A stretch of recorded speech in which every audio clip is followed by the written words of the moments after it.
Welcome to the one-a-day painting challenge.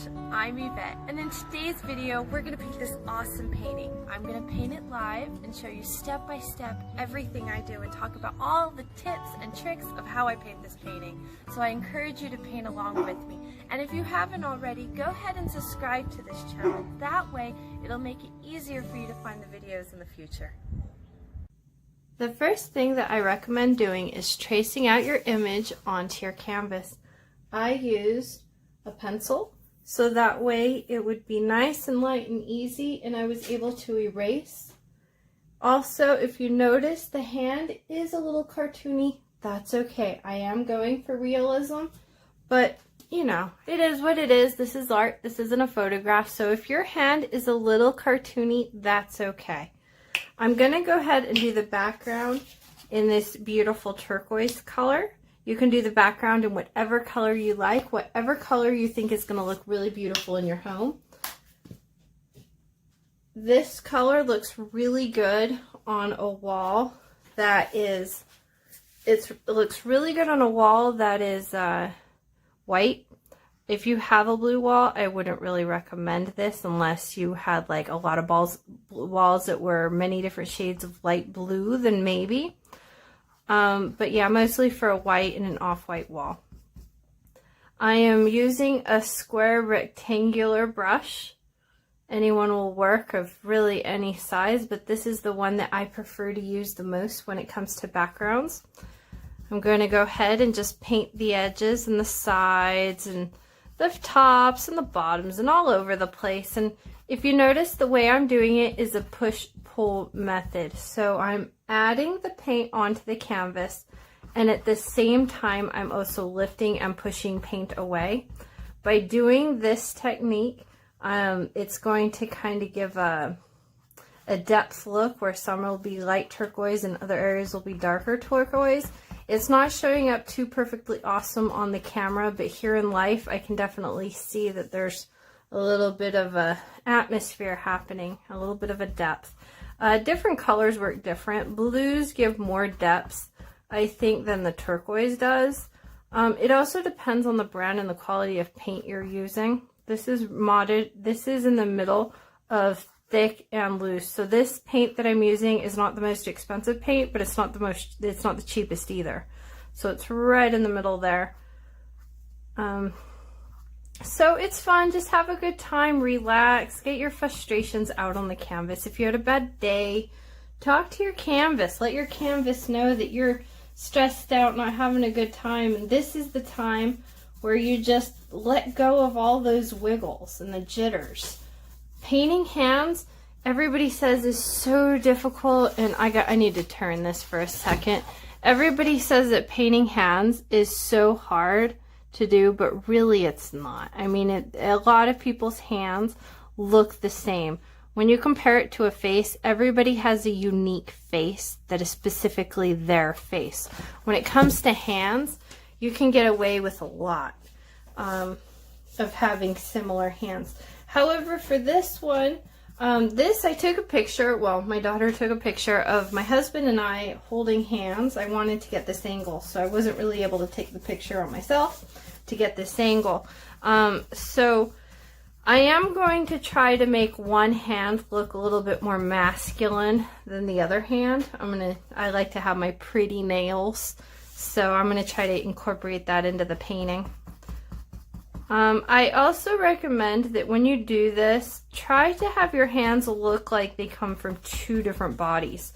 So the skin tones I'm going to use is my husband and mine, which are relatively pretty close.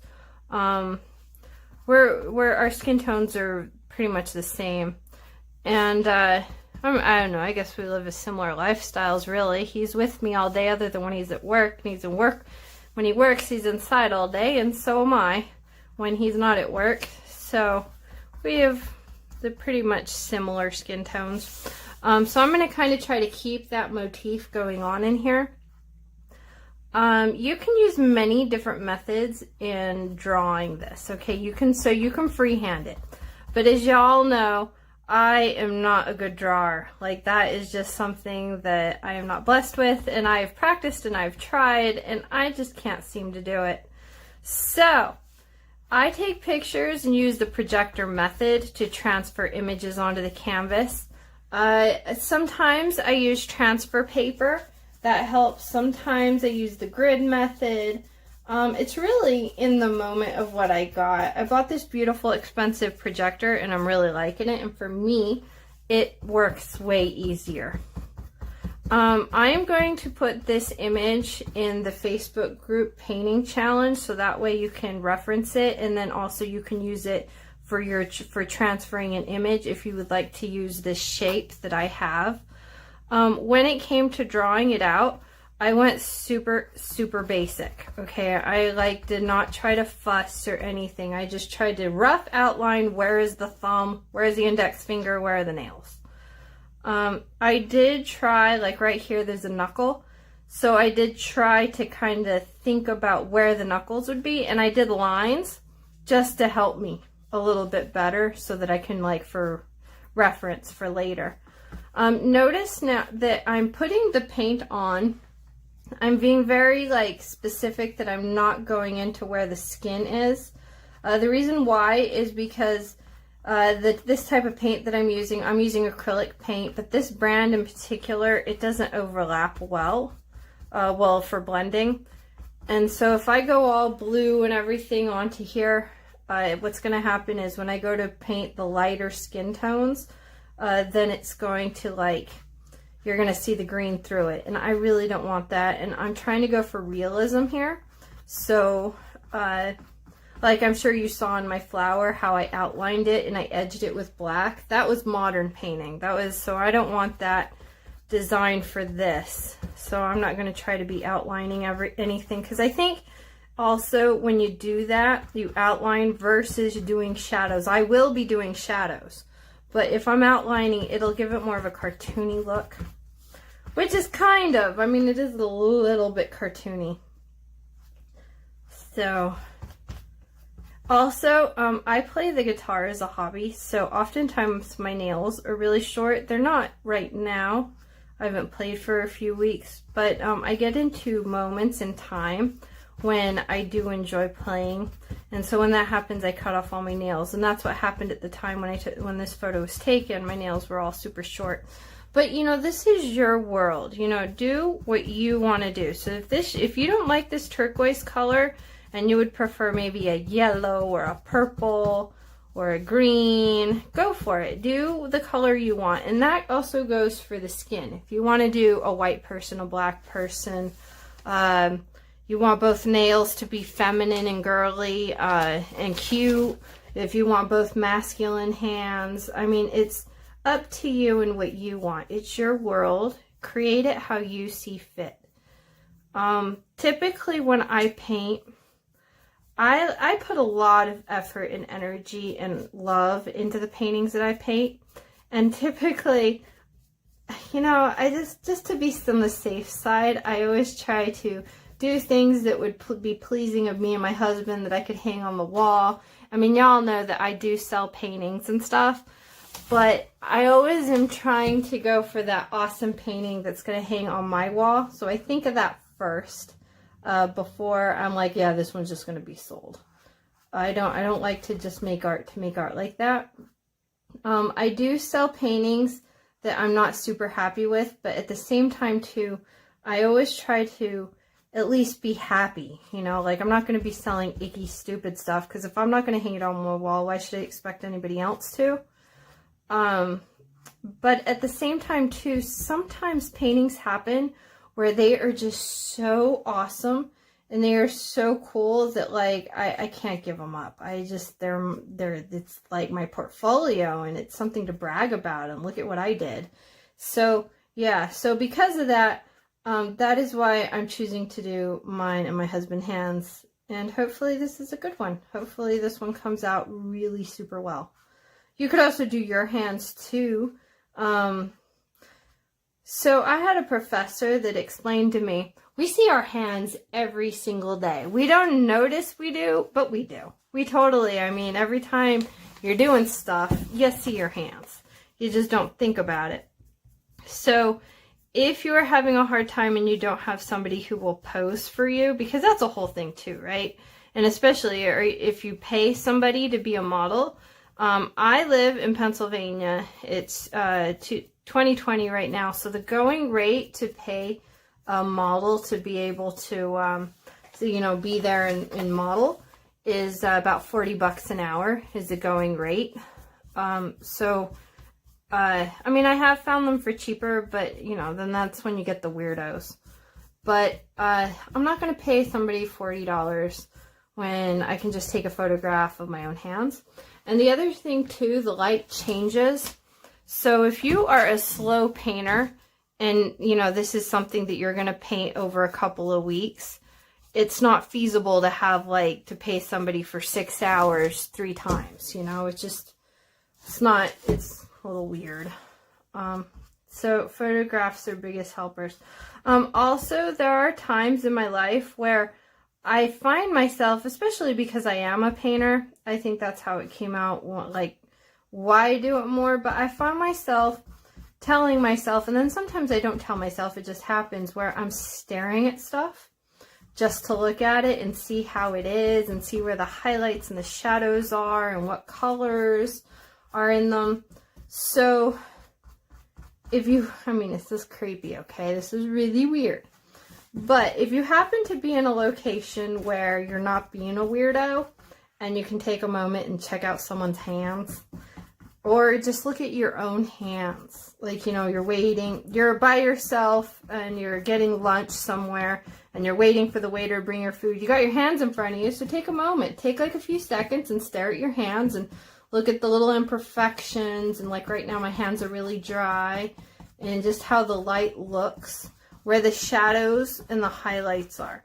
What's going to make this painting super awesome and cool is the highlights and the shadows that we're going to be painting. That's really what sells it. Highlights and shadows. Especially when you're doing realism, the shadows, that's what sells it, is looking like a photograph. Now, I am aware that I am not the world's best painter, and I can't make this thing look like a photograph as much as I'll try, but I think I can get pretty close. I like what I'm doing here, and after all these years, I still feel like I'm practicing and learning. I have done hands a million times, and I feel as time passes, I'm constantly getting better at it. But then that's also with the theory that I was telling you about, that I always, I'm putting effort here. I'm not just painting to paint. I'm actively engaged and I'm doing this. I'm practicing with meaning. And so I think that's also why my skills of painting have grown and why they've grown so quickly, because I'm not an old lady here. I didn't really start painting and being serious, extreme serious, where I was making a living off of it and paying my mortgage, until about 2 years ago. Before that, it was more of just something I did and I enjoyed it. It was like a hobby. But now, because I've been actively active in trying to do the best I can with every painting, I'm getting better. It's happening faster, and I'm getting quite a lot of stock. And I'm actually paying my bills right now doing this, which is awesome. Okay, let me tell you that. I don't got a 9-to-5 anymore. I just sit down, have a good time, enjoy myself, and make money. I love it.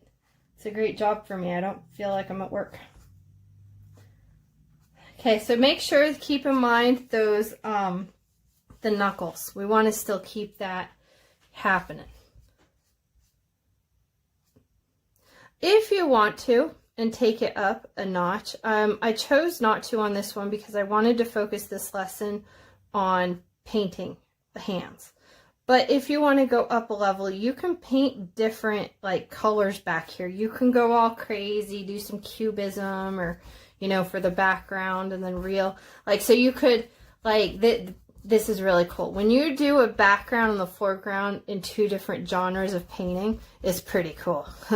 They a background in the modern style, and then the hands in the realism is pretty cool. They're fun to look at. They're unique. If you wanted to, I do some of my paintings where I'll make the background a color wheel. So I'll start in purples, go to blues and some greens, and you know, and go all the way around to the yellows and the oranges. That's a thing, you know, so you could color block it out. But, you know, I just wanted to, I mean, that video, if I start doing that, that's like a 3-hour video here. I'm trying to keep this video down to an hour. And I always tell myself that all the time. This video is going to be an hour. And then I'm so sorry. They end up being like 2 or 3. But that's because I want to give you all the knowledge that I can give you, you know. I don't want to just leave you, oh, what about this and what about that? And especially the fact that YouTube is not allowing me, because I'm very new at this, of making YouTube videos. They're not allowing me to do lives. So, like, I can't go and talk to you and do this while I'm talking to you. The rules are for YouTube, I have to have I have to have 1,000 subscribers, and I have to have 1,000 hours of watch time in 365 days. I'm nowhere near that. I'm working towards it. So if you can, please subscribe so that way I can reach my number of 1,000 people so I can start doing these live. So for the meantime, if you have any questions, things I'm not addressing that you're wondering about, please write it in the comments. I have it set up in my phone so that when you comment, I get a ding and a notification so I can respond immediately to your question. But when I go live, you'll be able to talk to me and stuff, so that'll be cool. It's like we'll be painting together and hanging out, having a good time. I have converted a bedroom in my house into my art studio, so it's like an office. And so sometimes I feel as though I'm in my dungeon, like I'm in like some sort of tower, because I have windows and stuff, and I have birds and all that. It's nighttime while I'm filming this right now. But I get lonely. I get so sad and lonely. I don't have any buddies to hang out with and talk to. So, yeah, I want to go live so bad. So this is pretty good. Got the edges. Y'all know that I don't like to frame my paintings. I'd rather the customer choose the frame than me, and it helps save the cost, so I'm not charging insane for my paintings, because obviously it's only if somebody's going to pay for it, right? I mean, some frames look pretty. Like this one could probably, I noticed that if I frame paintings that are in the realism genre, they seem to sell a lot more money, for a lot more money, and they look crisper and clearer. But I've noticed that as time is passing, realism just isn't really my genre. I'm more of a cartoony person. Because realism's really hard, right? And there's so many people that are so wonderful at it than me. So I'm pretty happy in the minor cartoonish of the realism. So right now, since I finished the background, I'm going to go ahead and take a few seconds, and with the hairdryer, I'm going to dry the background. I recommend that you do the same thing.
Now, if you see that some parts here are a little shiny, that means they're not all the way dry. You're going to know that your paint is all the way dry when it is no longer shiny.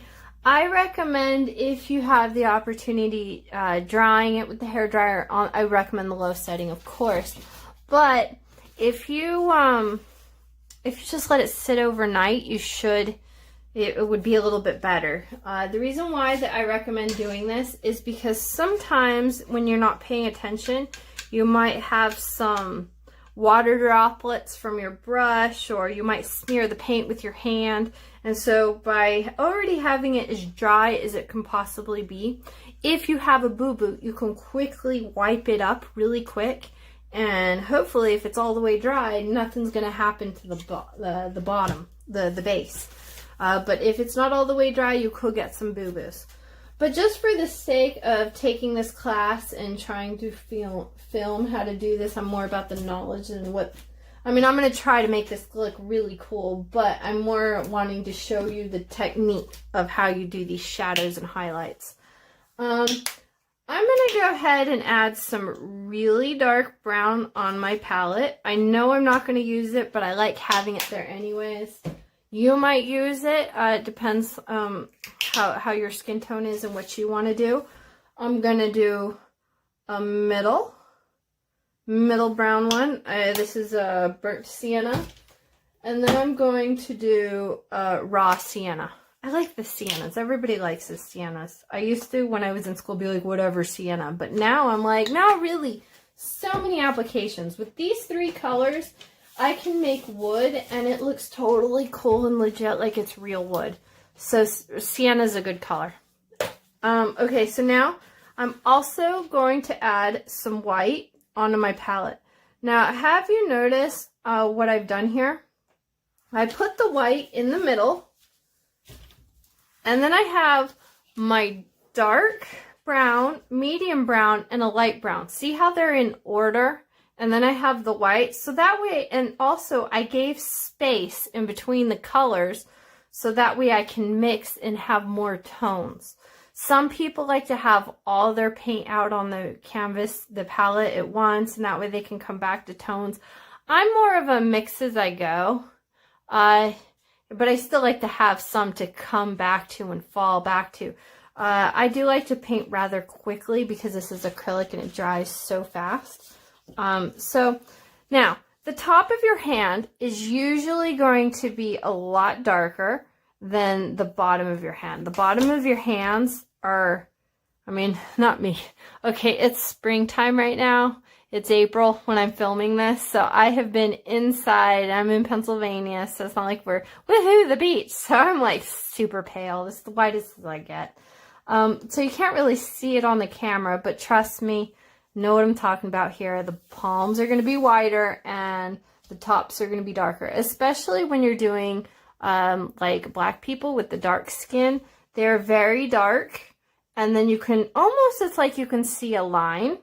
And that also happens with feet too. The bottoms are very light. I guess it's because we're always like, well, the skin would be bouncing off the tops of our hands because we're not walking around like this. We're walking around like this. But then also at the same time, we're using our hands.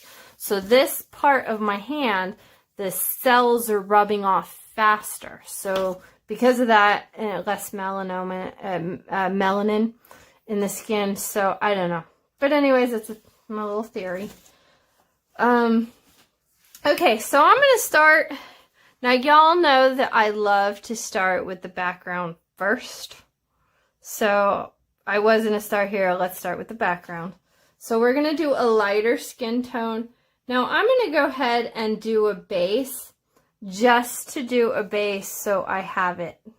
And then I'm going to come back and do the shadows. So I'm going to go over these colors like a million times. I'm going to be careful I don't go into the other one. And also I kind of am caking on the color a little bit. It's okay to cake it on a little bit. We're going to get that base tone. Because like, also like skin is kind of see-through a little bit. So like a dramatic example would be like in movies when you see vampires. How their eyes, the skin around their eyes are usually like a red or a purple, but yet they still have like a white skin. So that's a dramatic idea. But like sometimes you can see veins and stuff through skin. So this is my base coat, and I'll be putting other stuff on there too. I'm not going to worry so much about blemishes at this point. I'm just going to let it kind of be. Now I am doing a little bit of hyperrealism because as you see from my hands, I have little veins. I have a scar from when I was like 3 years old right there. I have another one right there. When I was really little, I was a tough little kid. I played a lot. I'm not going to really add those. Now you can, and which would be totally cool too, if you added those little things, and let's say this was an image that you were giving to someone and you made it them, then that would be totally cool, and like that you got their personality.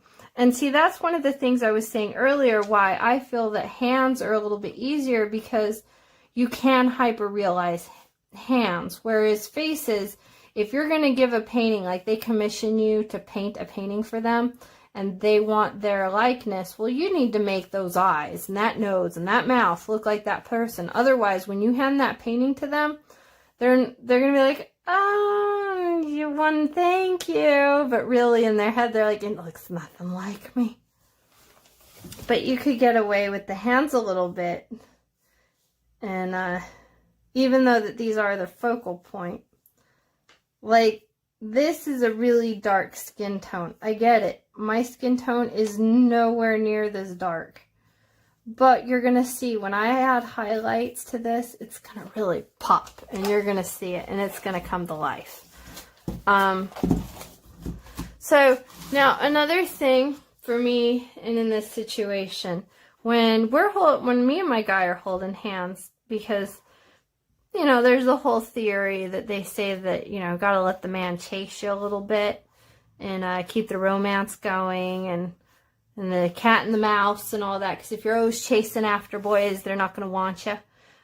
So because of that, I actually, on purpose, I kind of don't grab my husband's hand. I wait for him to grab my hand. And he always does, too. Like, I know that if I wait 3 seconds longer, he's going to go and grab my hand. Now, typically when that happens, usually what's going to happen is the person who's grabbing the hand of the other person, they are going to have their thumb on the outside. So this hand right here with the fingers is the dominant hand. And this hand in the middle of the thumb right here, this is going to be the not dominant hand. So, you know, just a little tidbit of things to figure out whose hand of what. Now also to keep in mind when you have that theory going, like, cause you know how like art tells a story? That's kind of what we're trying to do here. I mean, it's not like we're reading too much into this, right? But at the same time, are we though? We're still trying to tell a story. I mean, they're holding hands, and to me, this is not holding hands in a way that is like, come here, little kid. You know, like domineering. It's more of a romantic embrace. So typically the boy usually, hopefully, is after the girl. So that's where that would be. But the thing is with this one, the nails. Now, who's going to have cool nails? Because you could, I mean, my guy, he is a mechanic. He works with his hands all day. He's got grease all over his hands.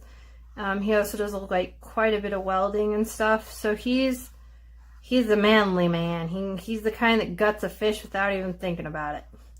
So, with that being said, it's like the nails, right? And so, which one would these would be his nails, but there's more of them. And I kind of like the idea of having like cute, pretty nails, right? And we see more here where we only see 3 there. So that also tells the story too.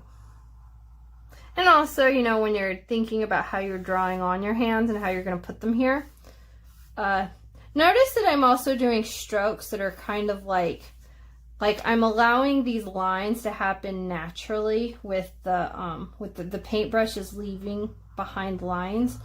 Try to keep that going. Try to keep them lines being lines, and, you know, That's the cartooniness of it all, the artistic license. Also, when you're doing this, make sure that when you go from segment to segment that you're like staying with the motif and the idea of what's going on. Ooh, you know what? This part would be painted brown too. That's all going to be a shadow, but we should paint this also.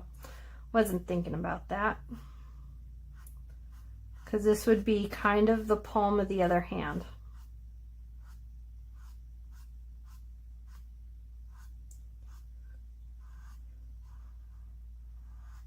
Now, typically when I paint, I like to give myself, okay, so I told you earlier, I don't paint so I can just sell paintings. I paint because I like to paint, I want to paint, and if I happen to find some painting that somebody would love, then, you know, yay, right? But at the same time, when you're doing this, I've noticed that some of my students get in their head and they get like all stressed out and they're like, I can't do it, and then they don't continue, and then they do continue but they mess up. Try to keep a mindset of pushing yourself forward. You might get somewhere and you get really scared and you don't want to do it because you're scared you're going to mess it all up. I recommend just keep on keeping on.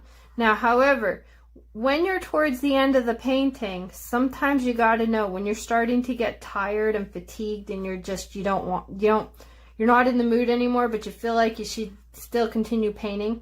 That is the moment in time when you should stop painting, because then if you keep on keeping on, then you're just going to keep working it and it's just not going to happen for you. So right now that we're in the beginning stages, be brave. You're never going to learn and you're never going to have a good time with this skin and learning how to do this unless you just do it. So I strongly recommend just go for it, have a good time, and enjoy it. This should be a fun experience. If you're not having fun with this, then you're doing something wrong. You should be having a happy time right now, away from the world, away from the stresses of the day. This should be a fun little happy place for you. Because I know it is for me. Hanging out with you is a good time for me. I enjoy it. I have a great time. I just wish you could talk back to me. I wish they would allow me to go live and we could just chit-chat together. So anyways, subscribe. I need you to subscribe so they can let me go live. Also, at the end of this, when you're done with yours, can you please take a picture of it?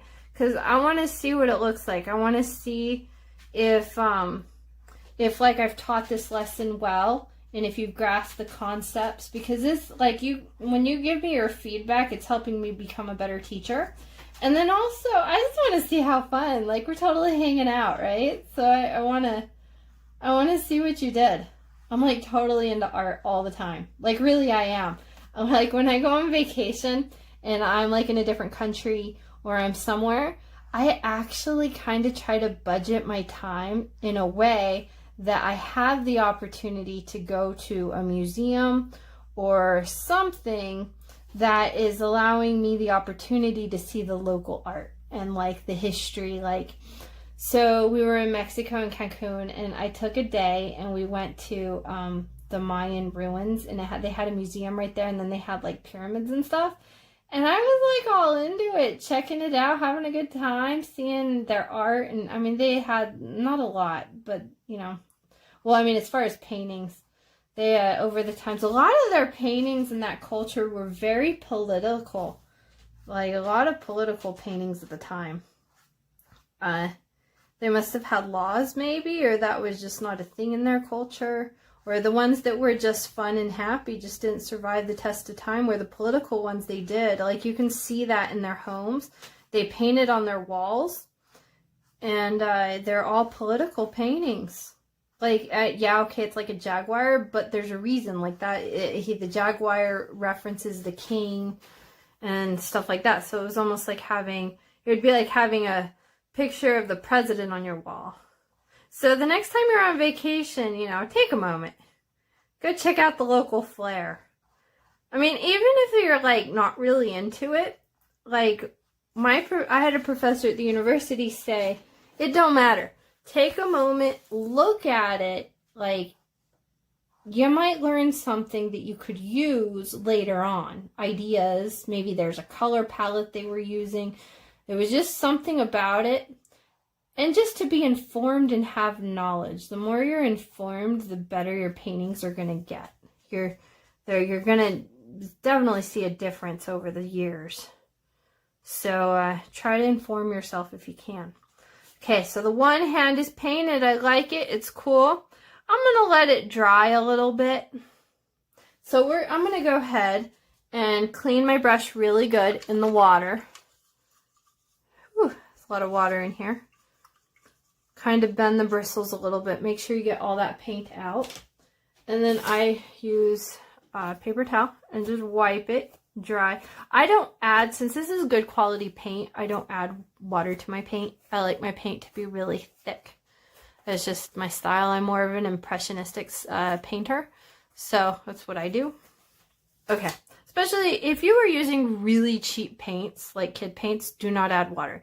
If you're using super expensive paints, yeah, you know, you could add some water. It's more recommended that you use gessos to be able to thin out paints that are good quality. But at this point, my paints are the middle. They're not the expensive. They're not the cheap. So, okay, I did that. Now, the top part of the hand is usually darker than the bottom part of the hand. So I used this light to paint this. Now I'm going to go here and use this color. Now there's not a lot of difference. I'm still trying to say my husband and me painting. So we're going to be similar, but yet different. Now also, when it comes to painting black skin, there is differences. Like, I don't want to say African American, because you can also, I mean, the Mexican Indians, there's a lot of countries around the world where they're not considered, they're not African American, but yet they do have darker skin. I mean, you could even see it in white people, like some people who, especially like in the homeless, the people who are outside all the day and like they are street corners and they hand out newspapers and stuff for a quarter, you can see that their skin is very wrinkly. They live in tents outside sometimes. So like in Tucson, I lived in Tucson, and that was you would see that a lot. They would walk up and down the streets and they would sell you like flowers and stuff and candies, bottles of water. This was in Tucson. And it's more of, I think in Mexico they do it more than the United States. I think it's actually illegal in the United States. I'm not totally sure on that. I've never done it before. But you don't really see it in the United States, so I'm assuming. But you can see that even in the white people, their skin is leathery. So there are colors. See, and this is the other thing too. If you are a black person painting a white person, or you're a white person and you're painting a black person, you know, maybe it could be worth it to ask somebody, hire somebody and be like, hey, can I use you as a reference, as a model? Can I, you know, take a moment and like, okay, so I was at the university and I had to paint an African American little girl. And I was just having a really hard time with it. I just couldn't do it. And so I was using a photograph. And so there was a girl that was next to me, and she saw I was struggling so bad. So she came over and she just threw her hand in my face and said, here, stare at it. And so like I took a moment and I looked and and I saw how the light from the lamp, I had a lamp close to me, and I saw how the skin was, and I mean, it's something that I've seen people my whole life, but have you ever really looked? You see them, but do you take a moment to look? And so that was really nice of her to give me a moment to be like, checking it out. I mean, like, even when it comes to painting hair, when it comes to painting wrinkles, you know, if you're painting wrinkles, you can ask someone, hey, well, I mean, obviously within context, right? So don't just be going staring at people. But like if you have like, you're painting an elderly woman, you know, if you have that opportunity, be like, hey, or just even when you're talking to them, you know, like you're sitting there having a tea or something. You're hanging out and you're with your little grandma.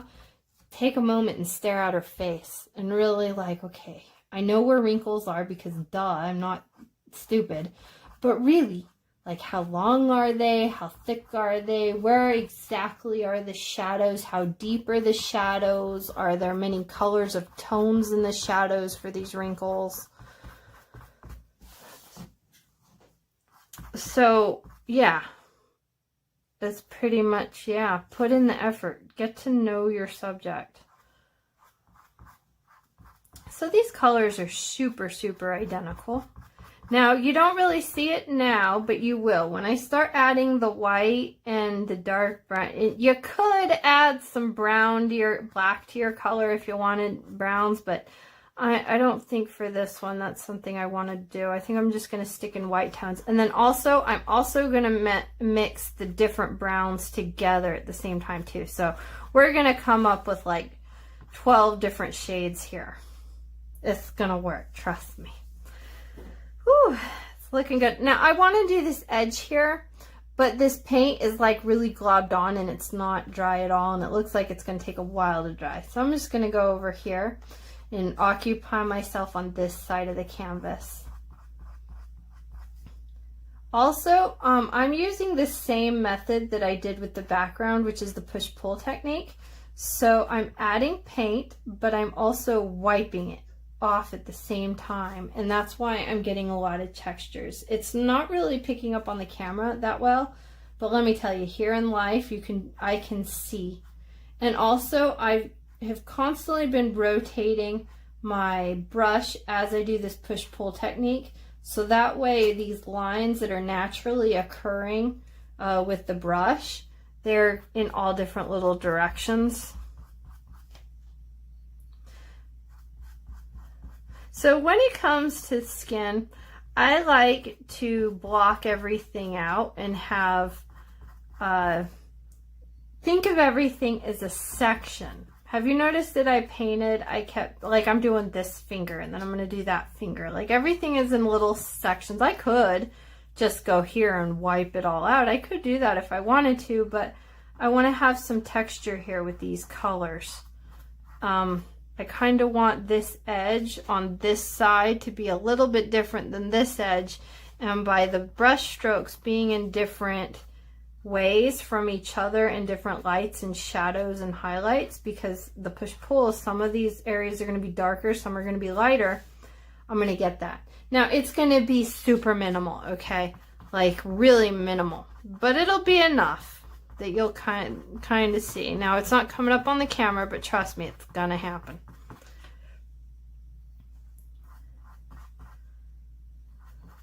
I'm having a lot of fun painting this.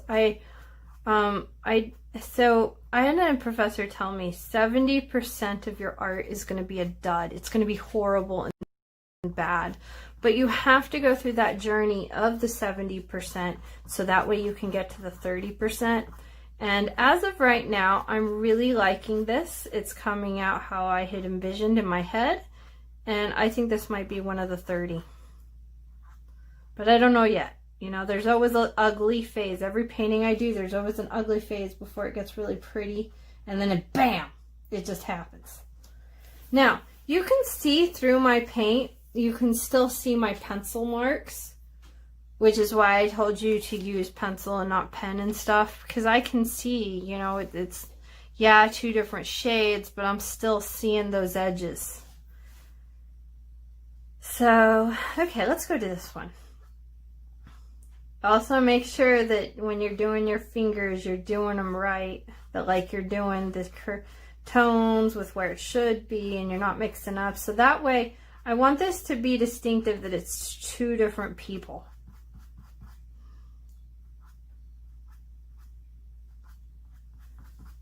This is another thing too when it comes to painting hair. I personally do not paint hair like on knuckles and on body parts. I pretty much just keep it to the head, and maybe if I'm doing a nude I'll put some down there, but I don't really do realism in nudes. I'm more of an impressionistic painter, so it's not really a thing. for me, for my style. But like how I was talking about earlier to do the skin, if you're doing, like, let's say you're a blonde, check out brunette hair. Like, just stare at people with brunette hair. If you have brunette hair, stare at people, because, you know, obviously you know your own hair and you get it, right? Especially, like, African American hair is different than Caucasian hair. So take a moment. Think about it. Look at it. Take a moment. And then, like, when we do the fingernails, so yeah, he's a dude. He's a guy. He's a manly man. He does not, like, he always usually has black under his nails because he's always working on cars, like, forever. And he's always, like, doing stuff. He works at the railroad. So he's always, he's the fixer guy. Like, if something breaks, his job is to go fix it. So, like, if the garage door for the choo-choos isn't working, he's almost not like, it's like a janitor, but more like he's not cleaning. He's more just fixing. So because of that, he's like, my guy forever has black under the nails, and he's always got grease and this and that, and rough and callousy hands. But at the same time, before I painted this, I actually started his hands today, and he's got pink in there underneath the nail. Like, it's there, even though he's a manly man, but yet he still has some pinks and whites and the fleshy tones under the nail. So I'm still going to incorporate that. You know, it would be totally cool if you did this painting and you did it in a way, because I don't know if I would, but it would be really cool to do like alien. You know, so like we're doing like people, but then we're doing like rainbow colored skin. It pretty much, it would be the exact same as what I'm going to teach you here. The only difference would really be that your colors that you're using, but it would still be the same principles and technique for this. I mean, you could block it out, which is really what we're going to kind of do. I don't think if you were really doing the rainbow, though, that you'd really want the base coat. You could base coat it depending, but I think I would more cube it and just block it all out in different colors. Use the tones, like you would stick to your color palette of what you have. Like yellows and purples work really well together. So you'd have like 3 or 4 or 5. You give yourself rules of different colors you're using, and then use those as highlights and shadows, the same thing. So yeah, I oftentimes do full body nudes in that, and they come out pretty good. And let me tell you what, that style of painting sells really well. People always say that they love realism, but in my experience, I have found that when I do craft shows and I sell my stuff online, I have noticed that I get more people that are interested in, especially like on social media, I get more people interested in modern than I do in the realism. And I always thought realism was the way to go, but I don't know, maybe my realism just is horrible. I don't know, they're harder to sell for me. So I'm going to go in here and kind of cover this up. It's still a little bit wet. I'm going to go over here, and while that's drying. Now with acrylic paints, if I really love a painting, I'm all about it, then I do seal my paintings. If I'm not like in love with the painting, I usually don't, because that's just more money spending on the painting. But if I do that, I like to let them sit overnight in my office, and then I do it the next day when it's kind of relatively, it's better if you do it when it's warm outside, but you could do it in the winter. I've totally done it in the winter. It just takes them longer to dry. But I use this spray method. I'm sure y'all saw the video on that one that I posted on how I do it. Everybody does top coats a little bit differently. I just found that that's the easiest and works best for me method. So it's still, even though like the background, it appears, oh shit, excuse me, I'm sorry. I did it wrong. Oh. This thumb belongs to this hand. Oh, jeez. Okay. Oh, see, this is why I need to be able to go live so you can tell me, stop! I made a boo-boo! I'm just sitting here talking, having a good time hanging out with you. And you're silent. Okay, so we're going to leave that there. I'm going to let this dry fully right here, and then I'm going to go back and fix it. Oh, I can't believe I did it. See, boo-boos happen, and that's okay. Part of life. Okay, so now that I got my base coat, I like it. I'm going to go ahead and use the hair dryer to try to speed up this process and just kind of go over the painting and dry it a little bit. I recommend that you do the same thing.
Looks great. I like it. I'm very happy with it. I can see that my background is just looking really wonderful, very textured.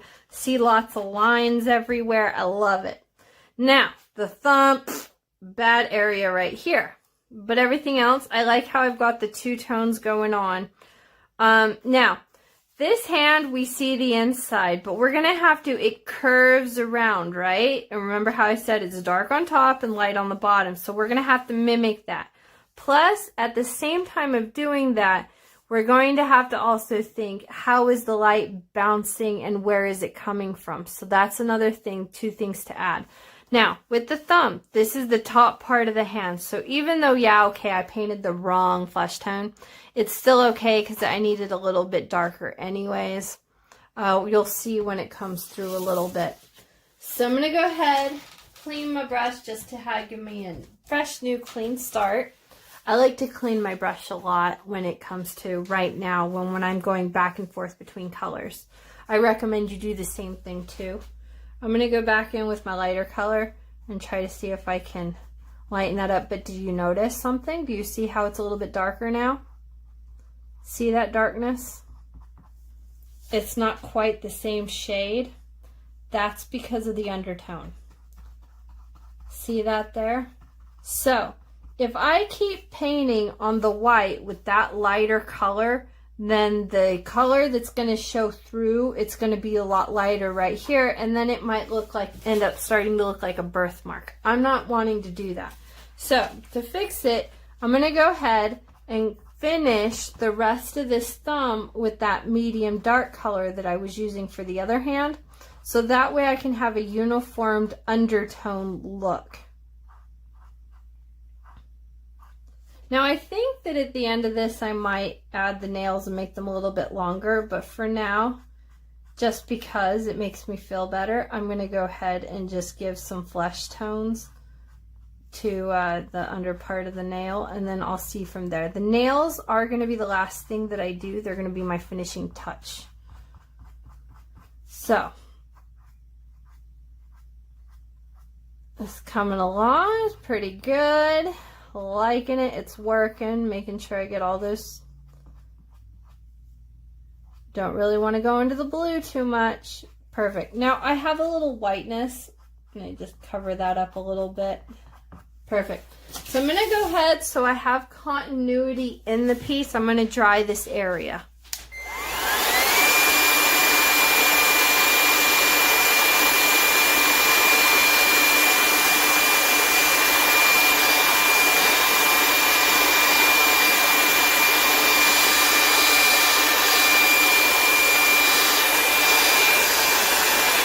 There. Okay, so now what we see is a line has started to occur.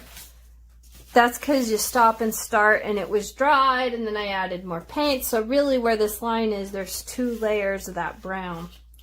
So, okay, clean my brush. And we're going to go back to this lighter color. And I'm going to go ahead and go over that, which now puts that line 3 layers.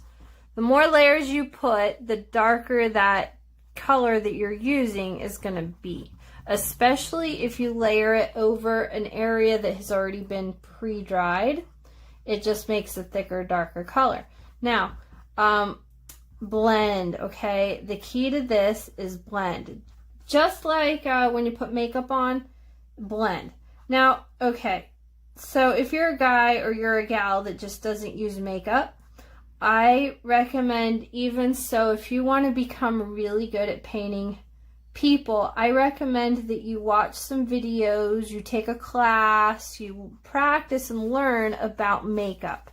Now the reason why is because taking those classes and going through that and learning and seeing how the makeup is and stuff will teach you about shadows and highlights, and that's what we're doing here with the skin.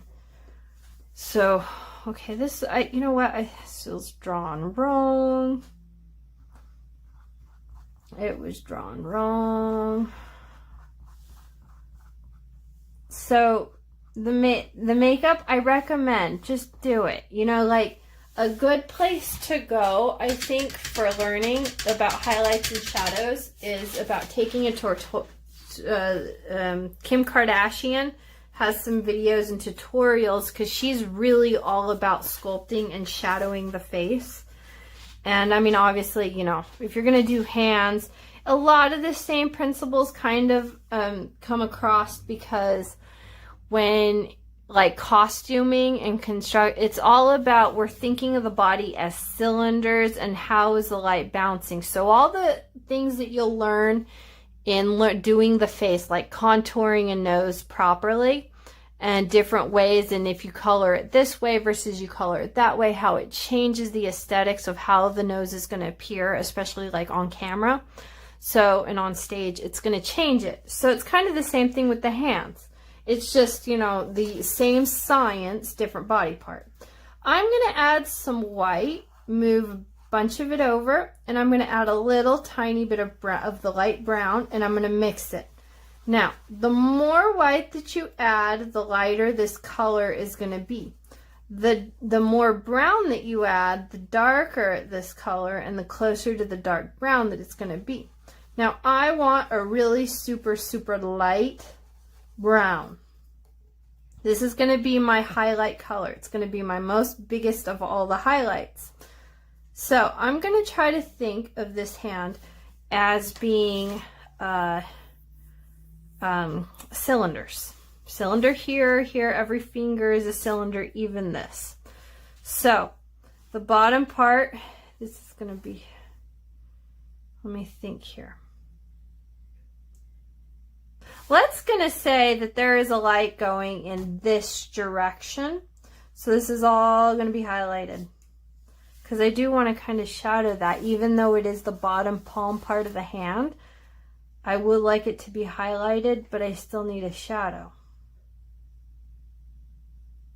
Think. What do I want to do? Decisions. Where is the light coming from? Let's see, we're going to make shadows. Let's make some little fatty rolls here instead of going around that way. So just going to add some little bit of highlight color in the fattiness of the fingers. Adding that color. I'm just kind of dabbing and dotting it in, being very careful not to go to the other hand because I'm not working on that hand right now. So, okay, I got my biggest highlight fleshy tone. I'm going to have some fleshy tone here. And we're going to kind of bring it over. That's good, I like it. Now, I have the highlight. Let's add a little bit more brown to this color. So see how I'm making another color, but it's a little bit darker. Really light, medium, super dark on these 3 shades. Now you can do this with all 3 of the colors.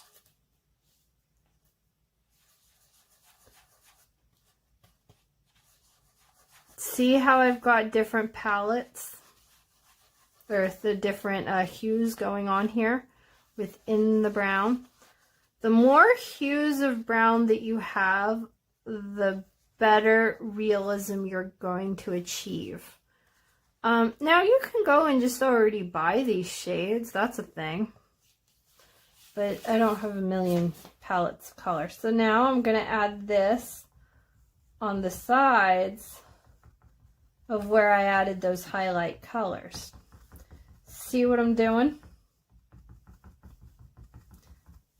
See how I'm just adding, and they're going to come here on the sides. Now I'm not covering up the highlighted areas. I'm still trying to keep it going. The highlight areas a little bit here because I kind of made it a little too big.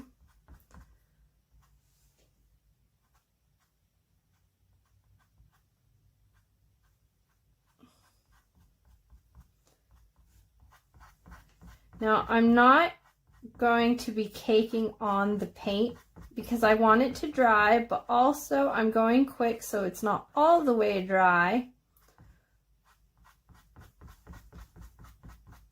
But I need it to be workable, but yet I still kind of, you know, as we're going, we're not trying to have this like, I'm not trying to produce mud.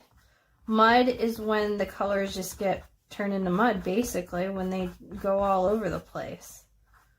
And it's like, and you're having these colors when it's just blah of all these colors mixed together, and it's just not what we're trying to do here and accomplish. We're trying to be like we're smart, and we did this because we were smart. Mud is when you're not thinking and you're tired and you're exhausted and you just don't want to paint anymore. So now I'm blending, okay? Just as if I was doing makeup. Same thing as if I was doing makeup. I'm going to clean off my brush a little bit. The more dry it is, the less it's going to blend. The more caked on the paint is, the more it's not going to blend. But do you see how it's kind of giving shape to different shadows, different areas? Do you see that? And we still can kind of see the bottom layer. And when I blend, I'm thinking as though it's like I'm putting on makeup and I'm using a sponge. So it looks great, but it's not perfect. Now, where it starts looking like a photograph is when you're really messing with it, when you're really putting in the work and you're really working it. Then the more you work it, the more it's going to look like a photograph. So right here, I went with my darker color that I used for this hand, and I'm going to go ahead and give some little more shadows. So these, oops, I'll wipe that off a little. See how I'm just going to add where there are these wrinkles.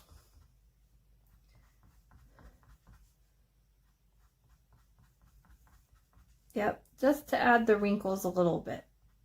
I can still kind of see my pencil drawing underneath, which is kind of helping me guide me through this. It's hard when you have a light color, it's hard to get rid of the pencil itself. Sometimes it's a good idea to use a colored pencil, but I had a mechanical pencil and I was just like, let's get this done. So I'm going to go and blend out that color just a little bit. I'm blending, okay, just as if I had a sponge and I was doing makeup. I'm going to blend. The more you blend and work these colors, the more shades you get. Because even on the canvas, they're also blending a little bit there too. Like this color is kind of blending in with that color a little bit on the canvas. That one. So, oops, I forgot to add a little tiny one right here. See, I don't like, it's kind of making a round thing. Don't like that there. And it's painting. If you don't like something, you can always change it. You know, I really like that about painting. Don't like it? Change it. If you really don't like it, paint over it, paint something else. I'm going to leave that there. I'm not super happy with it, but for the sake of the class, I'm going to move on. Let's move on to, let's see, let's stick with the backhand. We probably should do this area to continuity. Okay, for continuity, we're going to do this areas.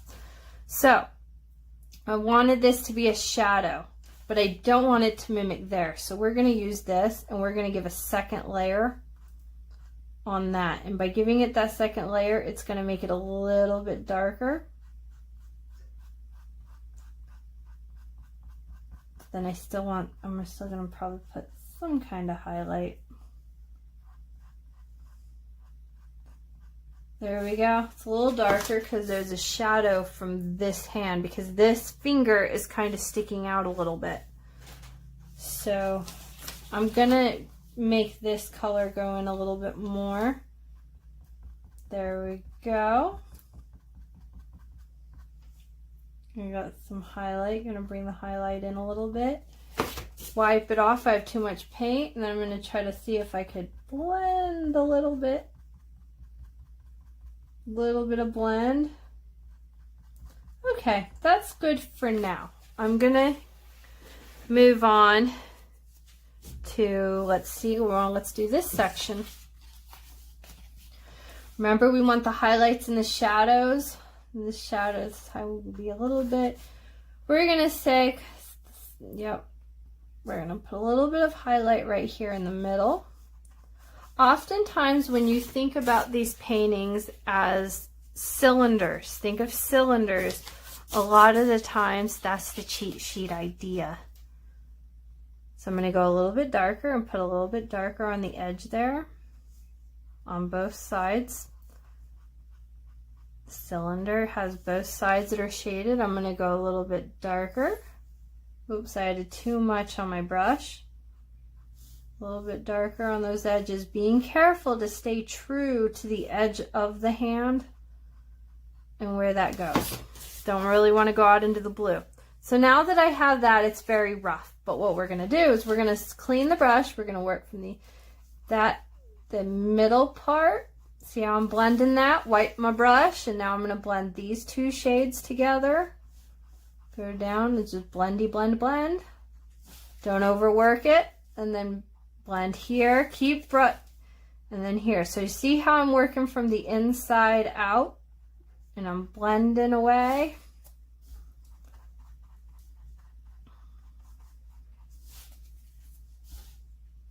Okay, I'm liking that.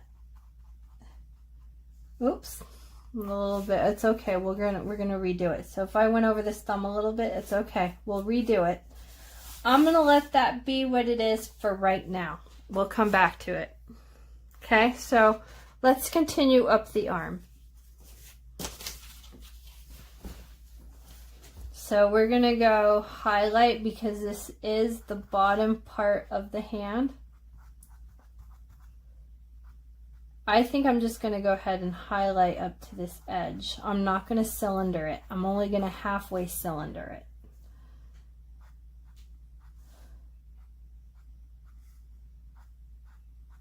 Okay, so we got that highlight. Now let's go in with a darker color, and we'll do the darker color right here on the edge.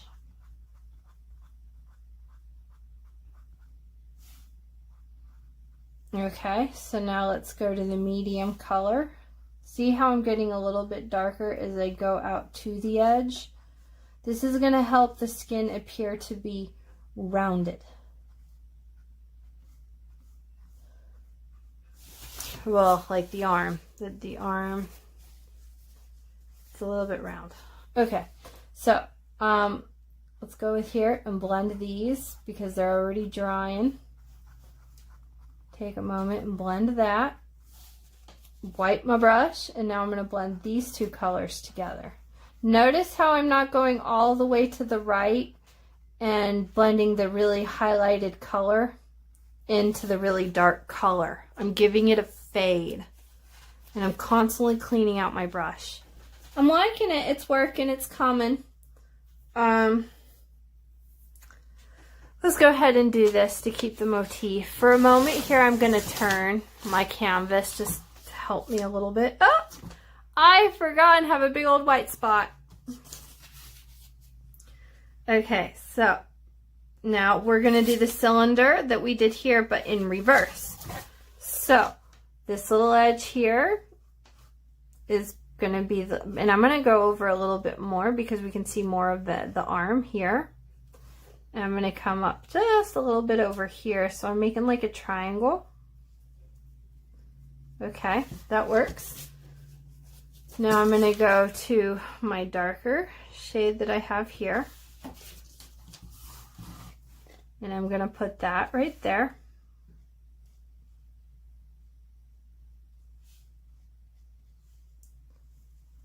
Yep. And then I'm going to go to my super dark. And I'm going to put that here on the edge. And I'm just kind of glob it down a little bit, but not adding too much paint. I'm going to go ahead and clean my brush really well. And then I'm going to go into my light colors and blend these, only these, the light, the really light, and the kind of light skin tone together. So they get a light togetherness. Clean my brush again. And then do the darker with the medium. Make sure that I don't go into the blue at all. Trying to keep that edge crisp and clear, but yet I still want to blend. Do not cake on the paint, so that way when you go to the edge it kind of just fades off a little bit. Now if you wanted to, you could go with, since it's getting really dry and sticky, I could go from the really light over, but you kind of lose out if it's too wet. Like right now it was just a little too wet. So because of that, I'm going to redo it and apply some more highlight here and just work the blend.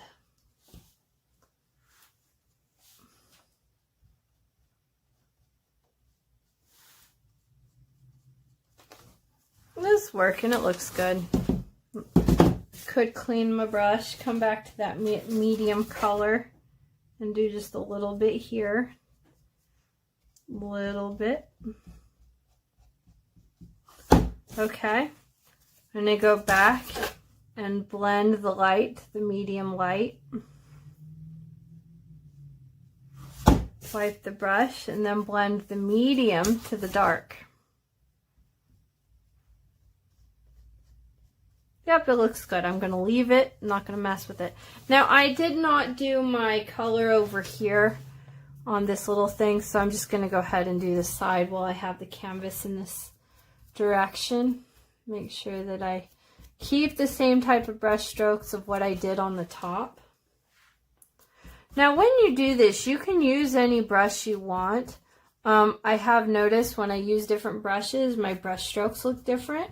I just would say whatever brush you choose to use, try to stick with it throughout the whole piece, so that way you have a sense of continuity within the painting, that it looks like a cohesive unit.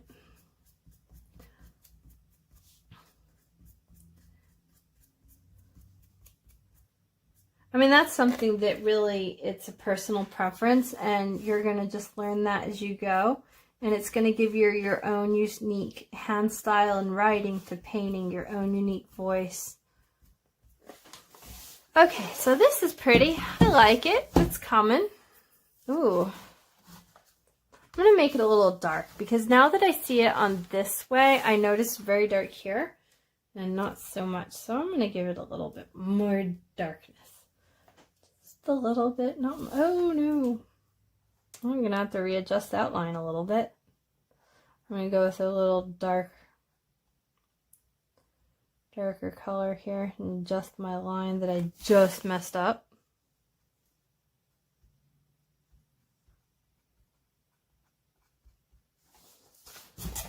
Which means I kind of need to keep it going on the other side as well, if you're going to do that really dark tone. So that way I can have continuity in the piece. hard to paint them edges. The art store does sell boards, but then you gotta frame it. That costs more money. So, okay, now I'm gonna blend these two together. Blendy, blendy. Try not to get lines when you're blending. Try to get it so that it fades from one shade to the other shade. We don't want lines, unless we're doing wrinkles. Okay, that's good. I like it. It works. Okay, now let's go ahead with this fingers, this one. So let's find, I like to go with the highlight first to have a basic idea. So we're gonna highlight Muse in the middle of these cylinders, trying to do the brush strokes in the angle of where the finger is.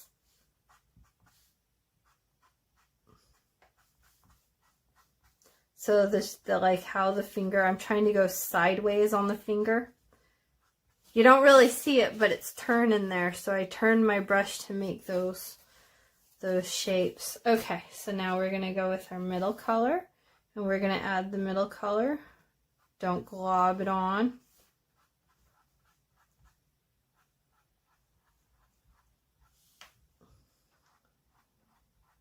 Sometimes if you have to go over that highlighted color a little bit, that's okay.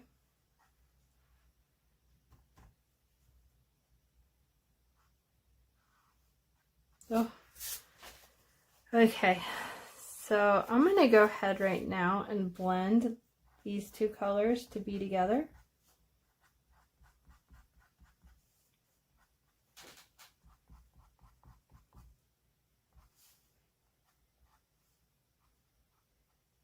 Blendy, blendy.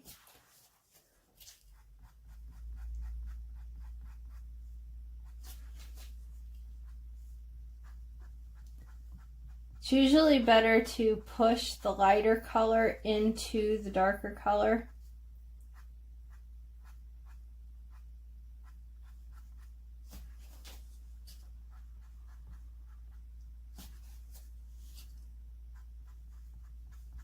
Okay, I'm going to have to go back in with a little bit more highlight in the middle there. Just kind of add some more. And just work the blend. Just keep working it. The more you work it, the more this is going to be looking realistic. Okay, maybe a little too blendy. Let's get a little darker here. We need some shadows.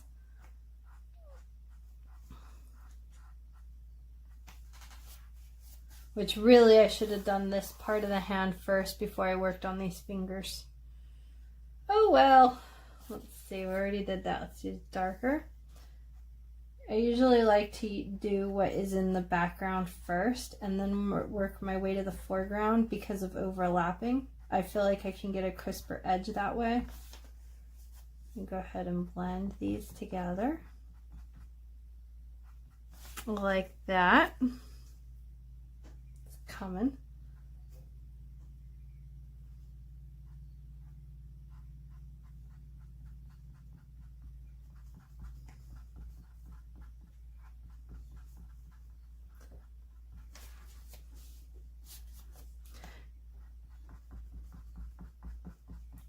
The lighter color should have been blending it the other direction, but I didn't turn my canvas.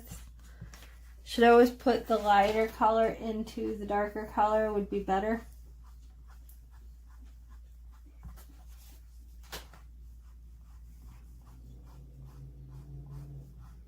There we go.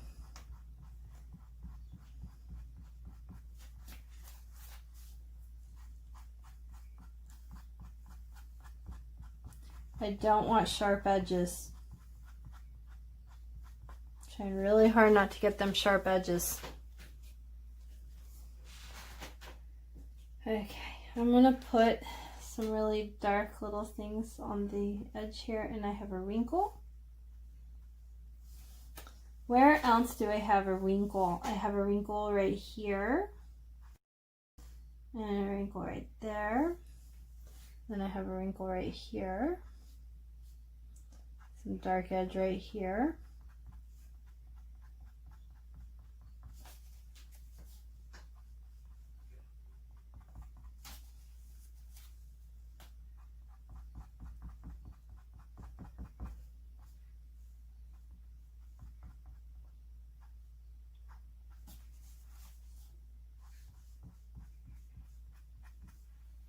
Should probably lighten that up, really. I made it dark and I don't think I should have. I should have just went a little bit lighter on that one.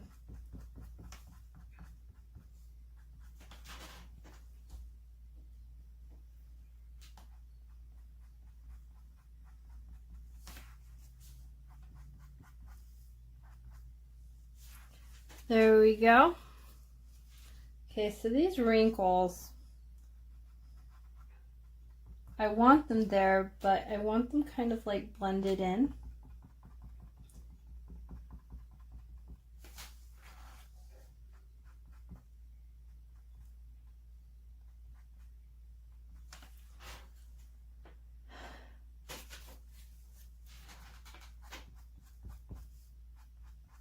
That'll work for now.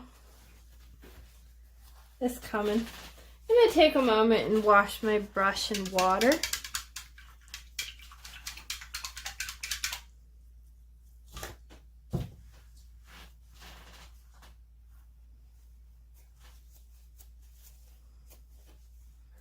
Let's go ahead and do the other fingers.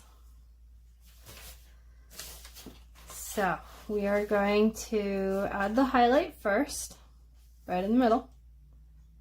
Highlight right there. I'm going to work on both fingers. I can do this. We don't want this painting to take all day, right?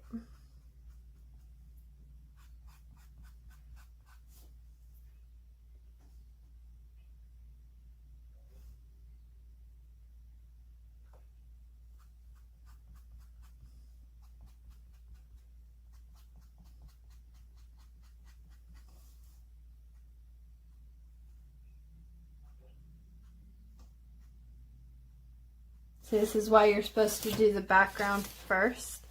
So that way I'm edging. It's not going to look as great. Okay, so I got the highlight there. Let's go down with a little bit darker color.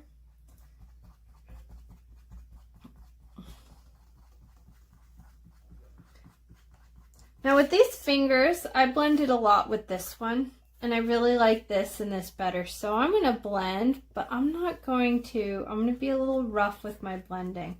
I noticed that I'm being too delicate with my painting. So I'm going to let it have it a little bit. Let it just be a little rough. A little bit rough and loose style painting can be really cool.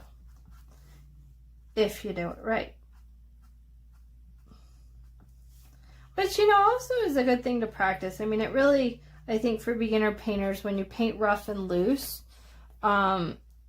it's much more natural that's how it comes out. And then we work and we work and we try to get all pretty. And then I find that sometimes in my blending, it's a lot. And then it's too much. You hardly notice. And I don't really get my paintings to be super, photographic paintings. I need a smaller brush for that.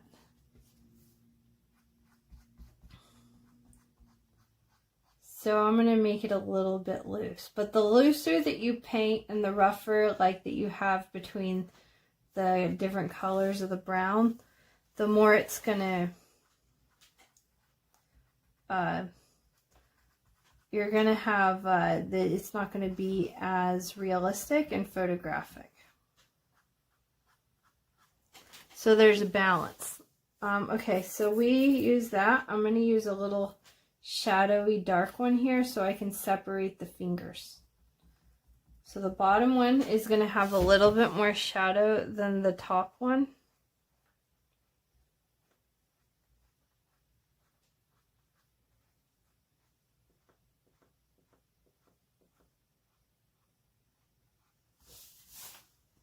Ooh. That's working. Okay, I like it. I'm going to go ahead and wash out my brush.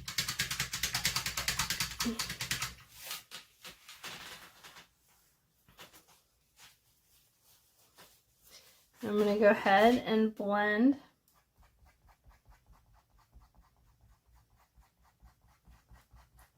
Blendy, blendy.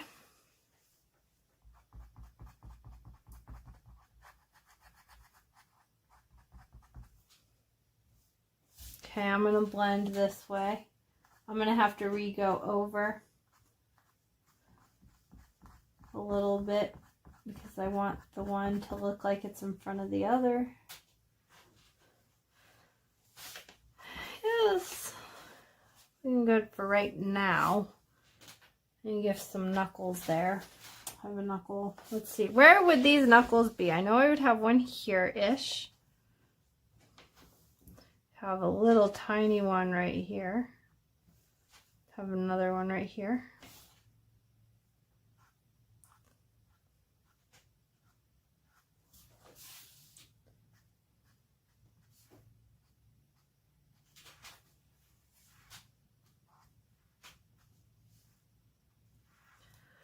Okay, that's looking good.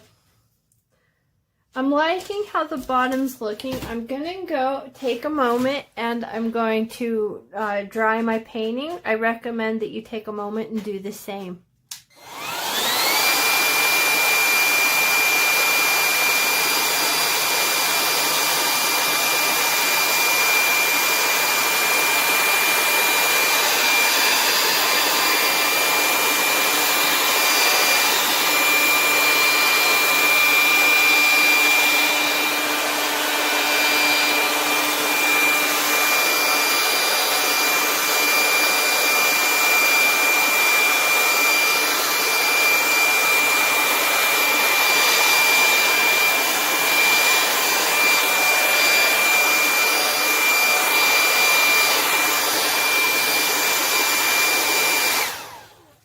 Looks very nice. Every time that you go to dry your painting, take a moment and stare at it. Look at it from different angles. Just look at it. Take a break every so often. Go to the bathroom, get a glass of water, do something. And then come back like 5 minutes later. And then when you see it with fresh eyes, you'll find where you have some boo-boos and different things that you could change to make it better. Okay, so I already did that. I'm going to go ahead and add some white here to the dark brown because I use the dark brown on the top hand. And so I'm going to mix that together. But I'm not going to mix all of it. I still want to keep some of my dark brown so that way I can reference it and go back later. Now this top hand's going to be a little bit more easier. Because it's not as many, it's one big huge surface for the most part. So my highlight color is going to be here. And it's going to go over right here in the middle.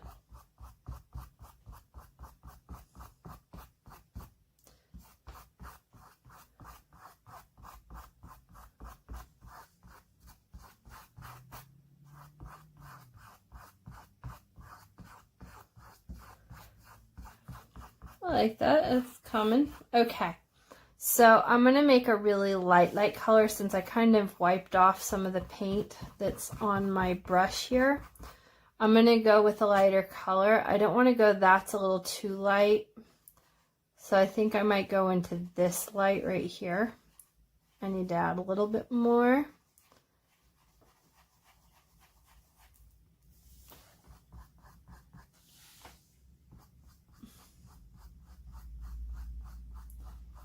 And it's almost like adding on foundation. You don't really see a huge difference, but let me tell you, it's there. I see it. I'm gonna go ahead and for doing this hand so I can get this area a little bit too. I want to make sure that I'm painting what I see on the sides. Okay, I'm blending it a little bit.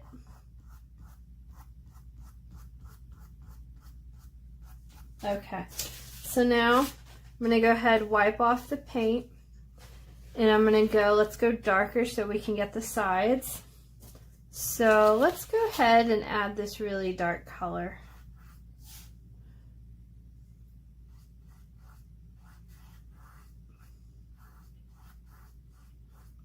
This is going to be my shadowy color.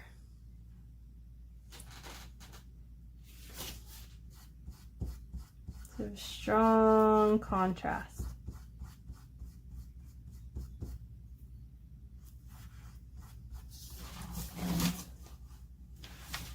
So I'm just going to do this dark, really dark color on the sides here.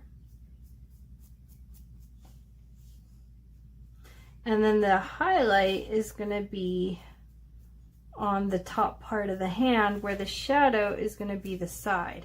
Ah!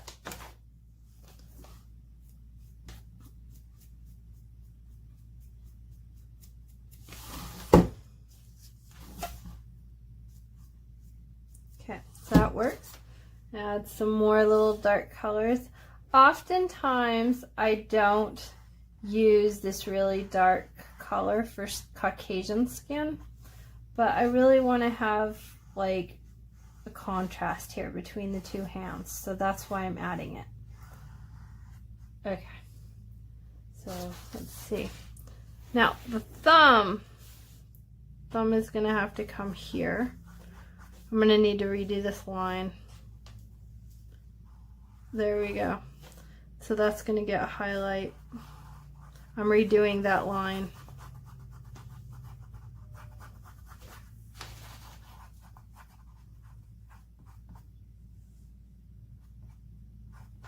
There we go. So it's a little darker. Okay.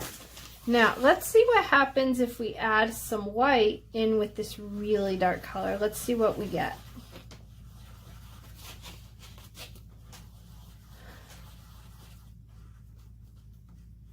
It's a little lighter.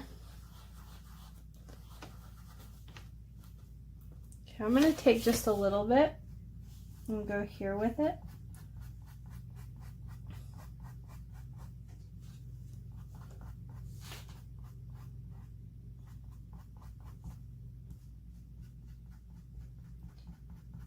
Got to kind of work quickly because the paint's already drying and I still want it to be blendable.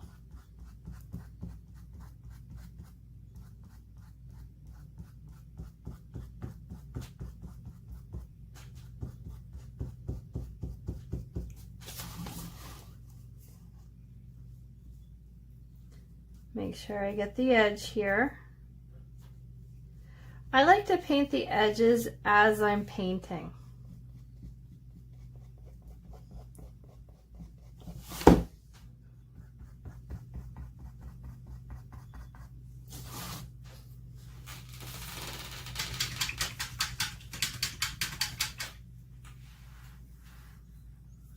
The dark color, it dried.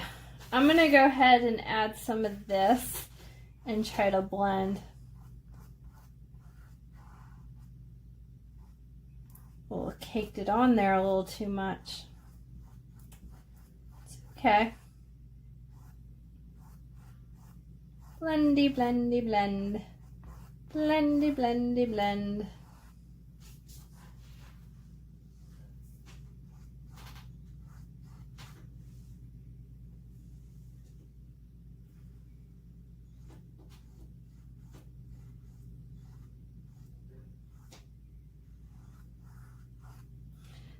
So if you have any questions, go ahead and ask them in the comments, and as soon as I get the notification on my phone, I will answer your questions. I hope I'm doing a good job answering all of them. Just back and forth, keep working at it.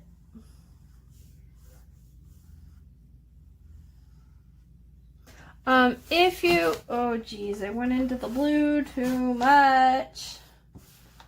But it's okay because the blue is dry, so I can wipe it off a little bit and come back to where I need.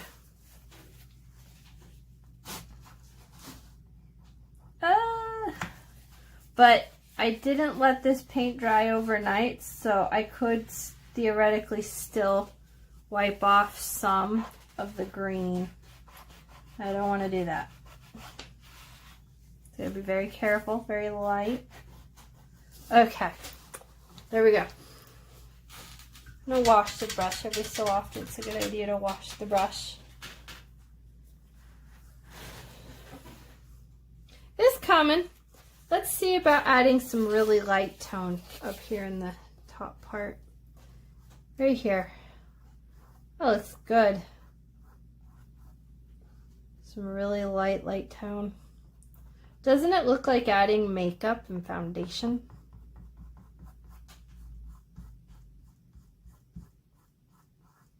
Okay, so now that we have that, let's try to blend that. Now push the light color out to the dark color, the darker color.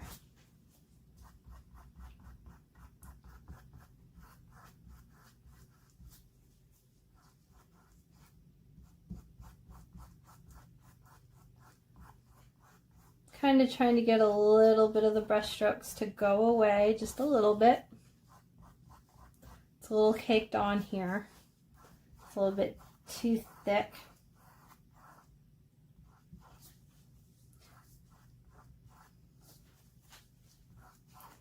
Blend out to the sides just a little bit. Don't forget the bottom.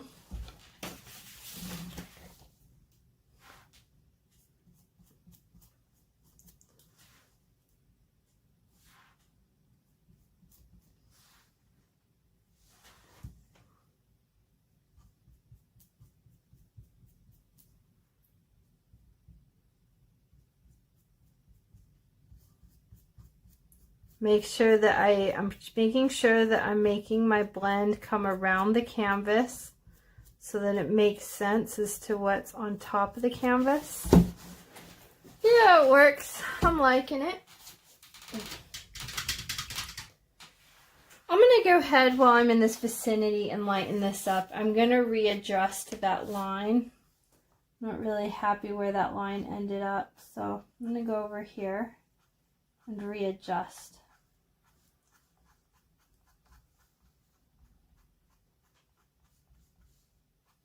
And then the thumb, so it's like this, right? Shadow highlight's gonna come up to here. See how I'm looking at my own thumb to give me ideas and pointers about how I should be painting this?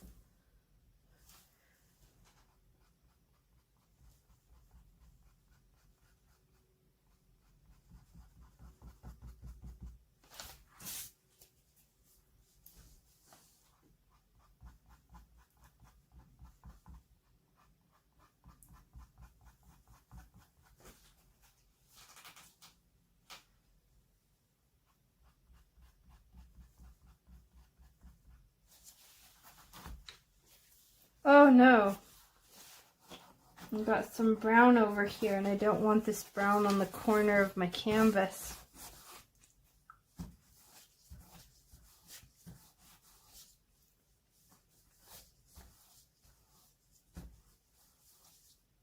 I'm going to be careful I'm not really rubbing it off to get the green off, the turquoise. Okay.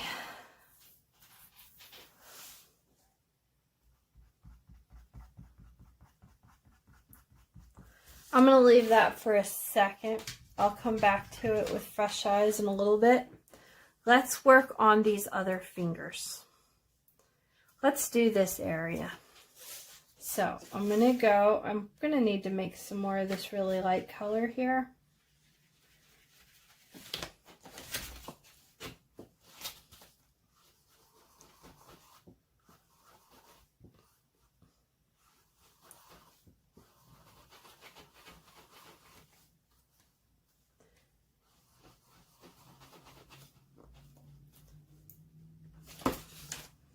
Okay, so we're going to do right in the middle of that cylinder, we're going to do the really light color.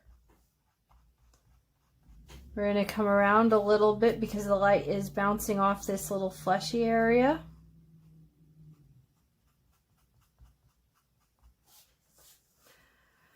I'm going to go ahead and paint a little bit looser and do these ones as well.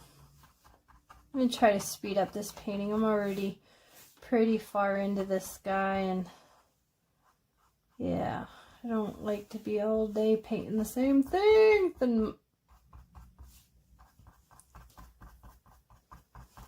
there's tendons here, so since there's tendons, it's going to be lighter. Which is kind of the same thing with this guy, really. He's in the middle. Okay, so let's go with this lighter coffee color, and we're going to do the same thing in the middle. Now, this is not the top of the finger. However, from our viewpoint and the way that the light would be bouncing off of it, it still would make sense that this is where we're going to see the highlight. So it doesn't have to be the super top part of the finger. It just has to be the part of the finger that is the closest to us.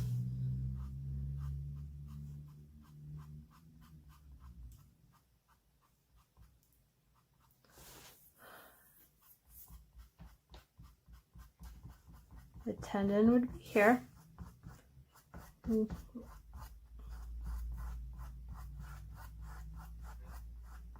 Wipe off some of the extra that I have.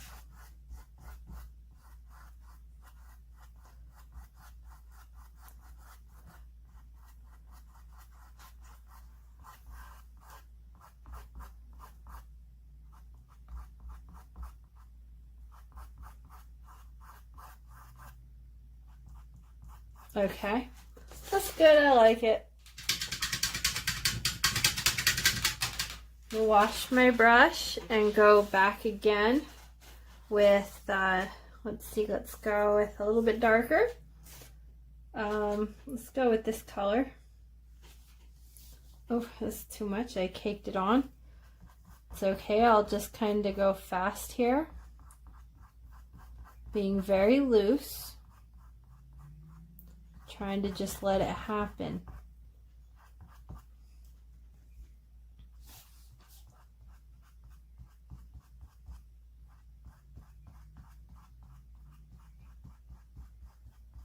I mean, really, if you wanted to just do the 2 layers and call it quits from there, you could. I'm just trying to be more blendy blend because, you know, we're trying to do realism, and so that's what I'm teaching right now. So I'm going over it a million times and really trying to get that look. But go to where you like it. Sometimes it has happened to me where I keep messing with a painting and I'm like, oh, and then I just totally mess it up. It does happen. Done that. I still do that.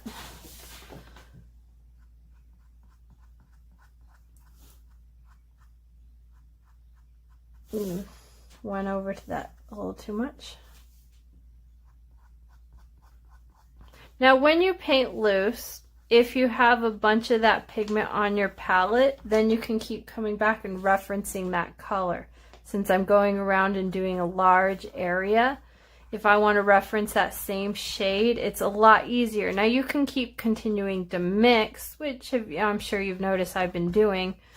But then to find that color again is very difficult. I'm gonna go ahead and blend. Do a blendy blenderton. Still kind of wet, but kind of dry.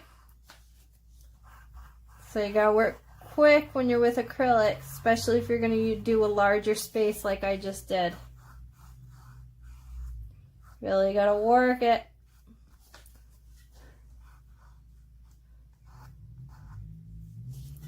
Trying really hard not to go into the green.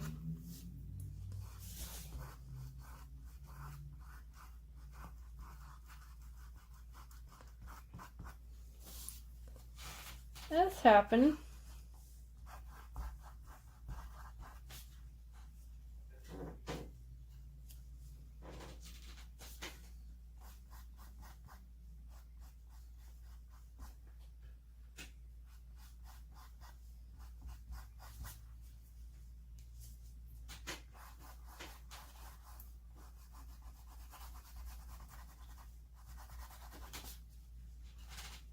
Okay, so just to give me a different perspective so I can see it at a different angle, I'm going to go ahead and turn my hand around. And this is just going to help me look and just, you know, like I'm painting a new painting, fresh eyes. Let's go ahead and add a little bit of shadows. I'm really liking this area. Thought I wasn't going to, but I kind of am. Oh, that's helping me a little bit right there. I put my light down a little bit. What happens is I'm painting in the nighttime, and so I just have my little lamp here and the light in my room, and I'm having a hard time seeing this.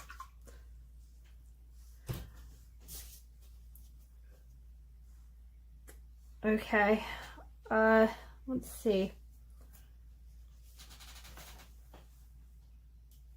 Gonna go back and add some dark little areas.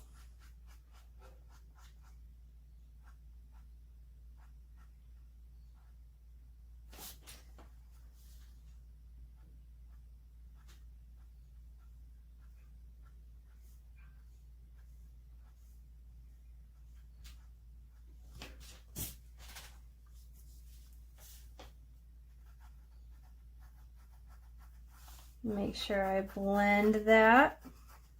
Dark little shadows.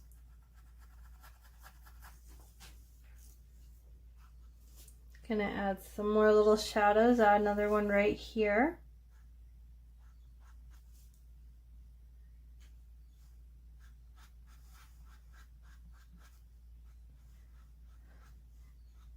You're such a champ sticking out this long. You really are. You're doing good. This should be taking you a while to do this. If you really want to do this right and actually, especially at this size of canvas, I mean, it should take, you should be tired and exhausted. My theory is that after a painting, if I am tired and exhausted, I know that I gave that painting my all and I did my best work. So you should feel exhausted at this point. Otherwise, if you're not like, I need a break, then, you know, you're not really invested. You don't really have invested interest and you're not really doing it. So yeah, you're doing great. Keep it up. Keep it going. Don't stress out. Just let it be. Just keep working it. The more you work it, the better it's going to get. And the more that you do these exercises and these practices, the better you're going to get. You're going to get really good at this. It just takes time and effort. I'm going to add some, I just feel like I don't have highlights.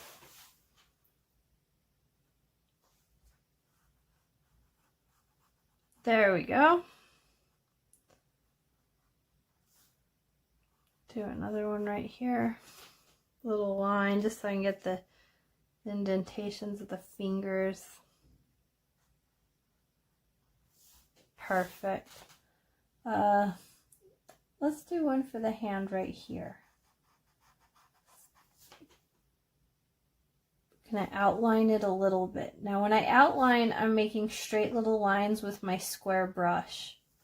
I'm also gonna go in my wrinkles with the really dark one, and I'm gonna do the same thing and just do some little outlines.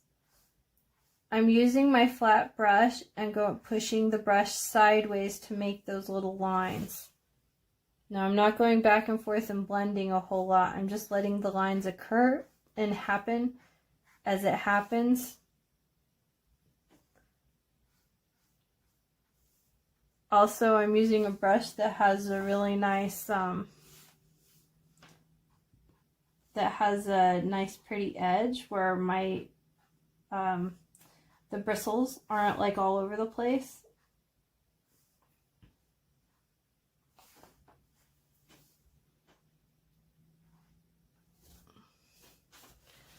That's working. Okay, so I have some here. And I think I have one right here. putting in these little marks are little bits of imperfections that we have. But as you can see, boy, it gives a lot of definition to what we're trying to do and accomplish. So it really just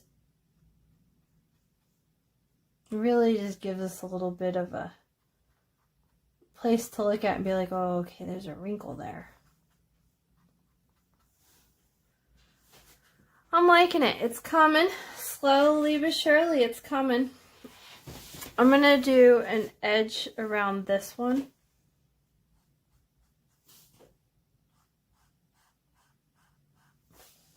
It's really going to make it look more 3D.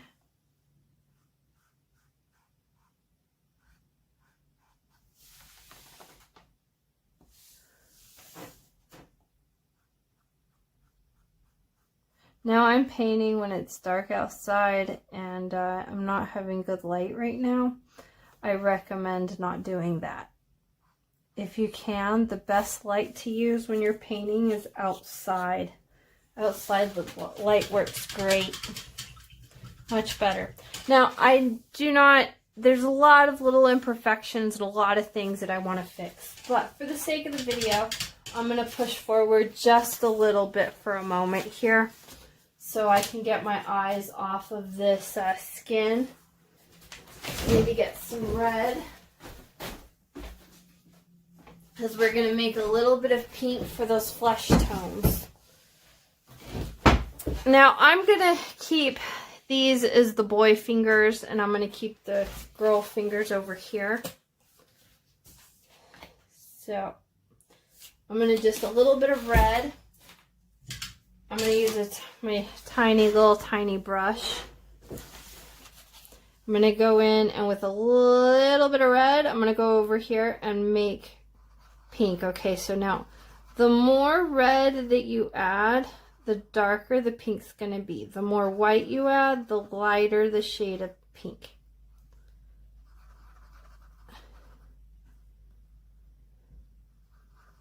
Notice how I do it on this side of the white, so I'm not interfering with my browns. I still have areas that I can still continue to work with the browns.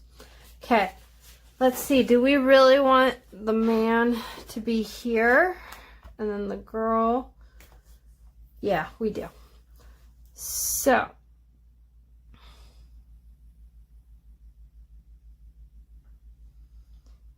we're gonna put some, first we're going to do our base coat, and just like when we did the skin, we're going to go back over it again.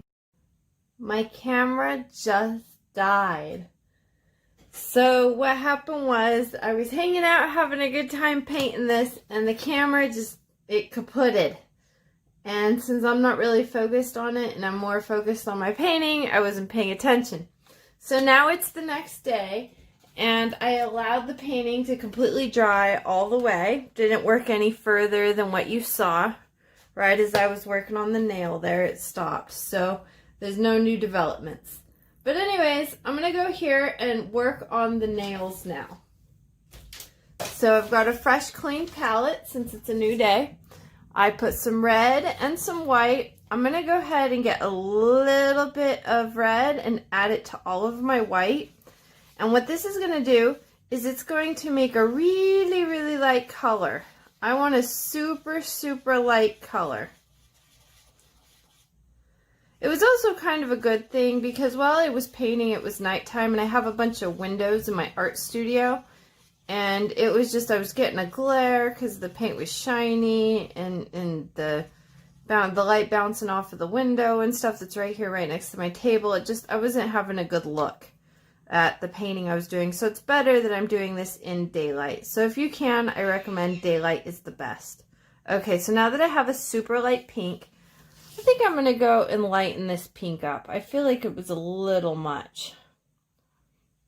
It was also a really good opportunity because I took a moment and I checked out my husband's fingernails in life, and I stared at him a little bit. So that was kind of good to have like a 3 seconds to look and be like, oh, okay. And it just something I've seen a million times, but a little lighter. So anyways, I'm going to leave a little bubble. We're going to come back and lighten up this pink. And there's like little bubbles on his nails. They're like little air pockets underneath the nail. So I'm going to go ahead and leave that as a base color. We're going to come back and add that in. I'm going to put white on the edges of the nail. Let's see. So this one.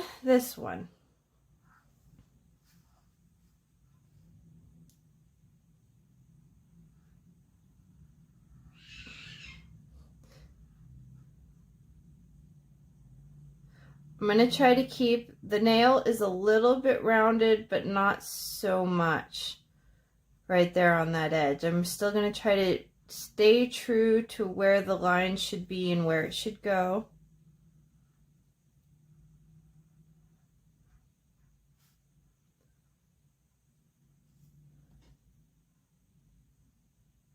Well, that's looking good. I'm liking it so far. I'm pretty happy with this painting. I don't consider this one of my duds. I think this one's actually going to be a keeper.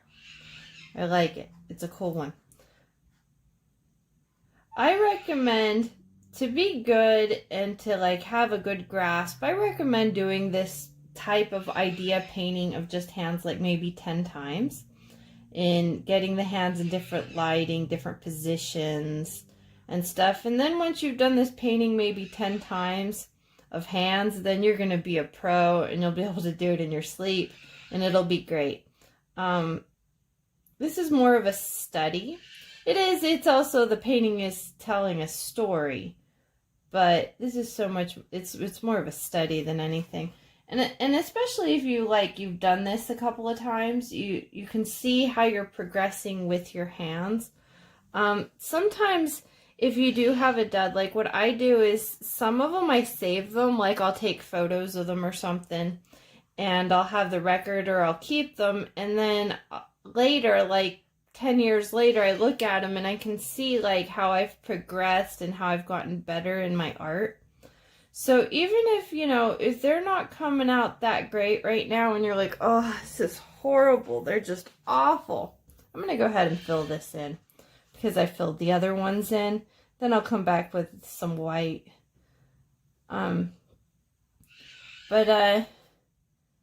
Yeah, keep on keeping on, moving forward with this. Even if your hands and nails, your fingers just aren't that well, because you're going to learn. You're pushing through and learning. And at the end of the day, if the painting's really bad, so you can try to save money and reuse the canvas, let it dry completely for, I don't know, like a week, and then paint over it with a base coat of whatever you're painting. Just how, remember when I did brown on the hands as a base coat? Typically you could go with white, or you could do black, maybe a blue if you're doing a sky. Let's see, do we want these to be funky or do we want them to be natural? How about we give these ones French tips? So I'm still, because my nails, I still have like pink. So I'm still going to add some pink to these guys to be fleshy.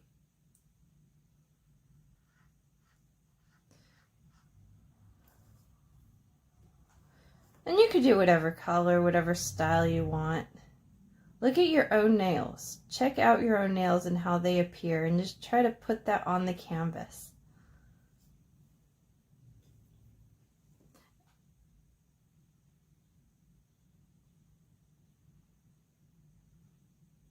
Also, if you have a tendency where you're slouching, stop slouching so that way you can continue to paint for like a long time. Sometimes I'm in my art studio and I could be having a good time here for like 6 hours or so, just hanging out doing my thing. And usually, especially like when the kid's at school, this is my office, my work, how I make my money, so I can spend a lot of time in here. But if you're slouching like all day, then you get fatigued faster. So remember to sit up straight. If you need to take a break, go get some munchies or something, or a glass of water. Go ahead. Whenever you feel like you need a break, take that break. This video is going to be here for like ever. I have no intentions of deleting this video. So you can still access it later if you need to. And let me tell you what, having the break that I had, the camera like I just wasn't paying attention, and since it died, it forced me to not continue. And oh, it was really nice to take a break, because usually when you're like, you've been painting for so long, you're like, I just can't anymore, then that's when you start making the stupid mistakes that are just, your painting comes out hideous and horrible. I notice for me that's what happens. So take a break if you need it. Also, I'm planning on doing some other videos where I'm going to do like faces and stuff like that. And, you know, I got to keep it PG-13 and everything. But I think I might do a couple of nudes and talk about the science behind it, and like anatomy and proportion and all that stuff, and shadowing and highlighting. Which is kind of really this concept. I mean, honestly, it's the same basic ideas, just different parts of the body. So I'm going to be doing those videos here pretty soon. I've got a lot of people that said they were interested. And I think I'm going to do it in an approach where I do some classical, and I'm also going to do some in modern. So I'm going to do them in lots of different art forms. So that way, I don't know, whichever style that you're into, I'll have a video that'll work for that. Give me a while though, it might take me a month or so, because I'm planning on doing several of them. Okay, so I'm going to let this pink dry a little bit before I go on. I kind of just want to go ahead, right? But it's still wet and I need a moment. Let's go ahead and add some white here to the end. Like this, he's got a little bit of white, not much, just enough. It's there, it's growing.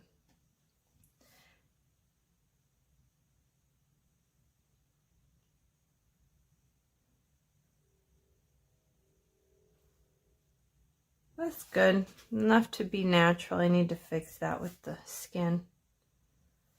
Okay, so we did the thumb. Let's do this one. We'll put some white.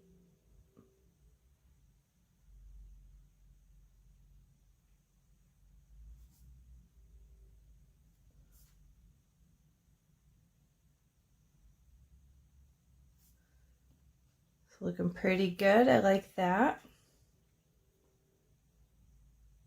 Now with the guy's hands, I try not, the nails, I don't want to make them a little bit bigger, like long and stuff. I want to keep them pretty short. And then with the girls, I'm going to extend it out, and that way it'll give preference. Because remember what I said at the beginning of the painting, that you kind of want to have distinction between, like, they're two different characters, two different people.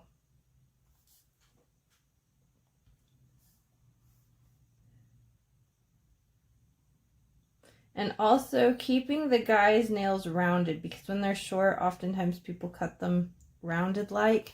But with mine, I like to do the square. So I'm going to make it squarey and I'm going to bring them a little bit longer and make them look a little bit more fake.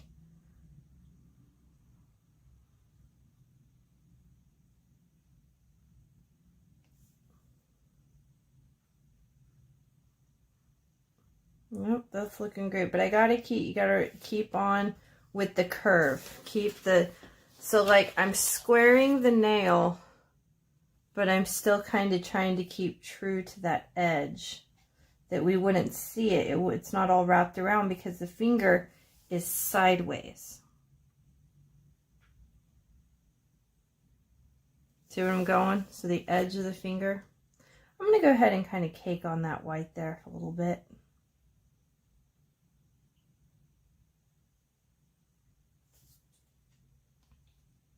Go in with some more white.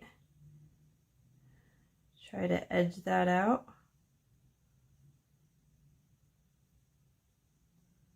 Make sure you're doing the nails on the right hand.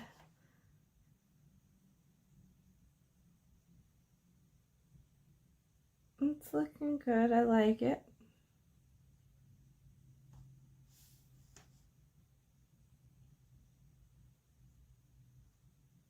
Kind of get this one to go up a little bit.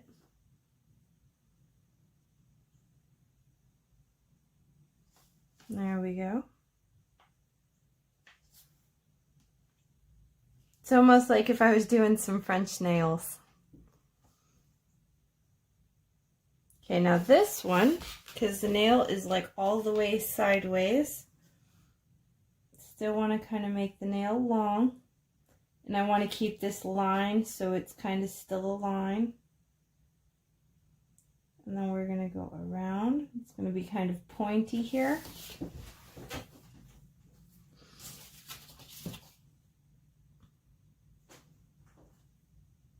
And then it's kind of rounded on this side to follow that pink around.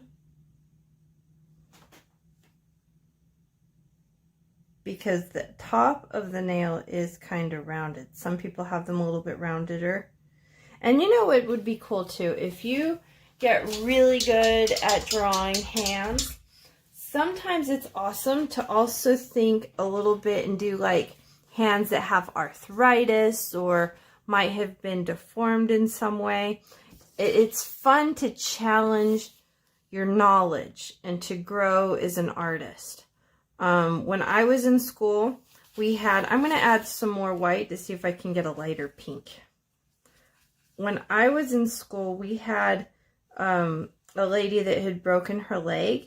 And so, well, I mean, it was swollen. It wasn't broken. It was just, she tore the tendon.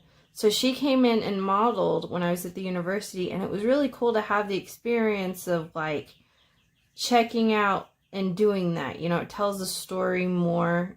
And when I did do classes for people, when we had those classes, they were, I'm going to add the lighter color here. Oh, no, you know what? That's not my hand. Wrong finger! See how I was able to wipe it, and because it was dry, it was okay.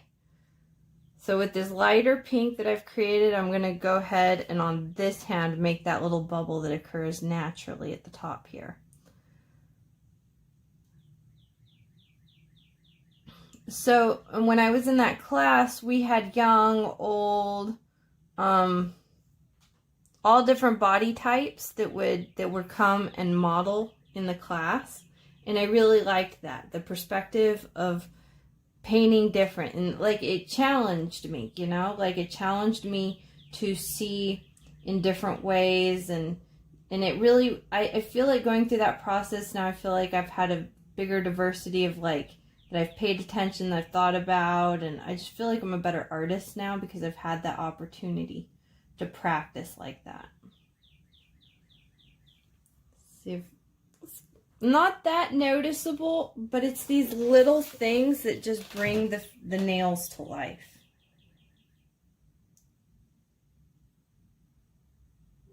Little tiny things.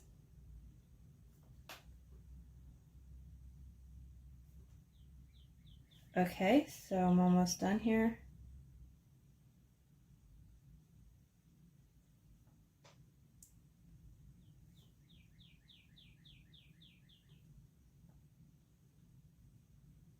I'm not really too happy with this pinky over here. I feel like I need to work on it a little bit. Just not feeling it. Okay, well that looks good. I'm liking it. I think I might do the same. I mean, my nails are a little bit lighter, but not by much.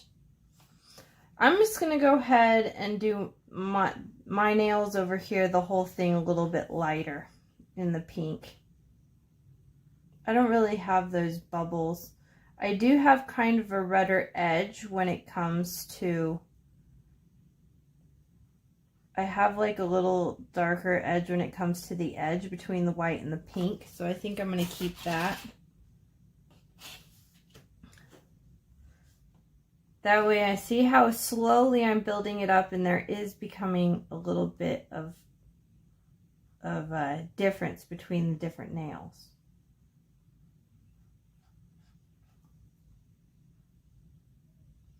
I would definitely say painting two people is a little bit harder in a painting than just painting the one person to give them their character.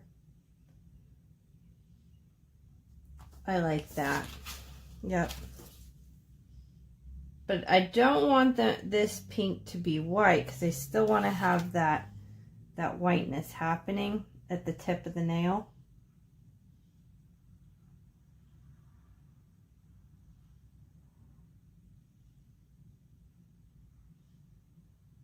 That's good. I like it.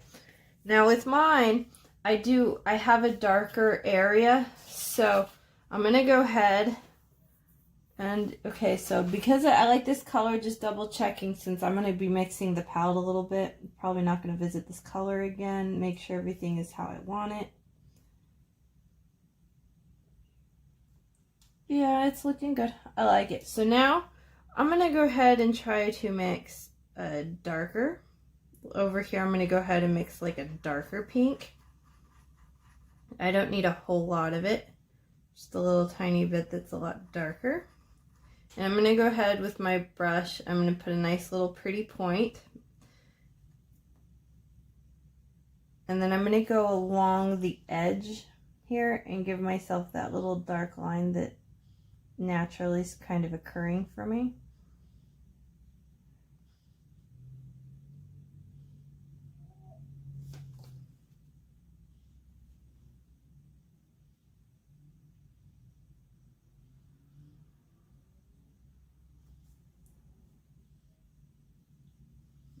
It kind of needs to blend.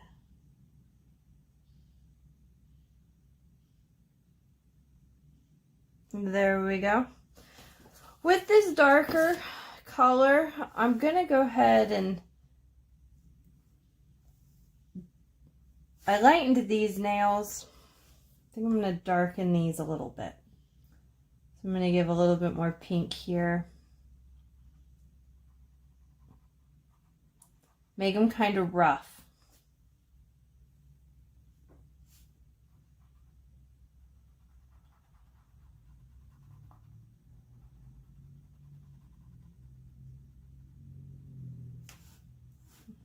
Yep, I like it.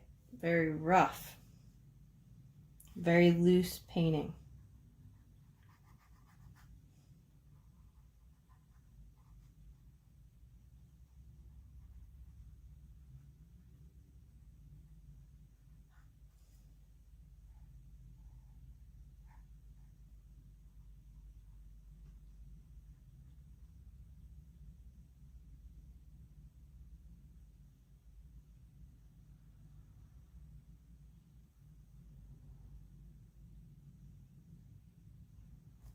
There we go. I'm liking it. It's happening.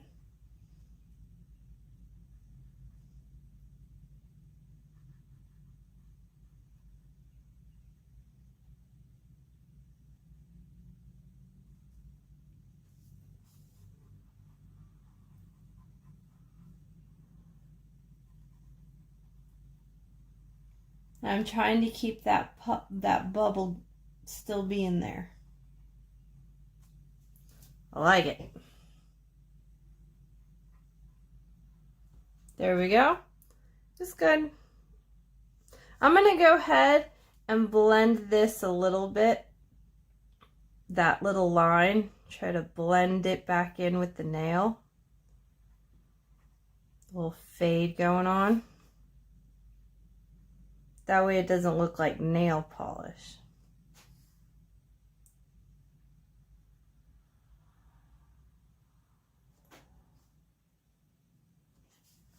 So I got these three going. Okay, I'm going to go ahead and wash my brush. And I'm going to see about fading and blending this area a little bit more. This is why with acrylics you should work fast for blending. I don't want a rough line.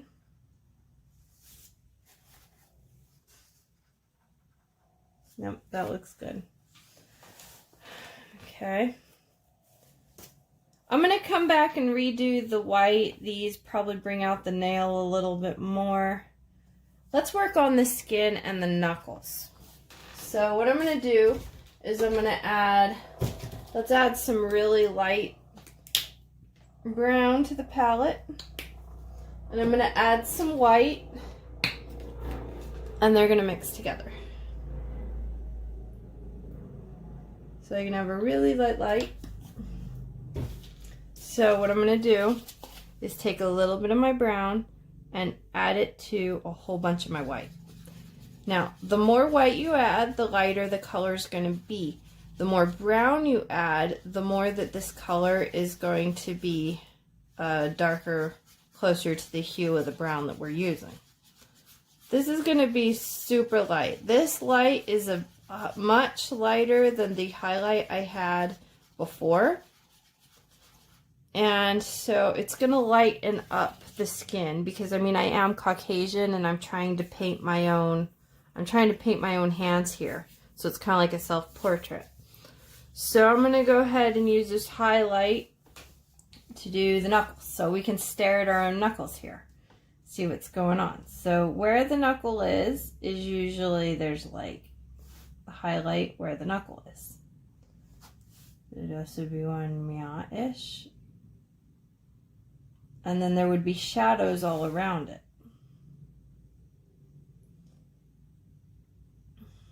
I'm going to go ahead and add some more little highlights here.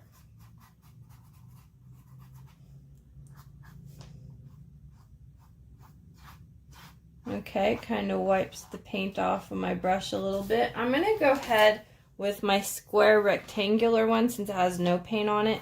I'm just going to try to use that. It's a dry brush.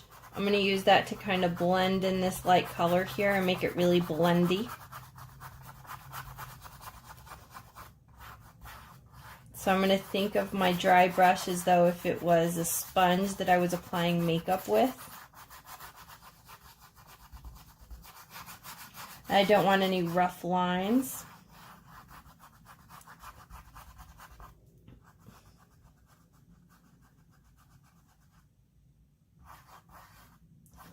Ooh, it's too late. I added too much paint. That's okay. We'll work it. We're working it. Blend, blend, blend. Blendy blend.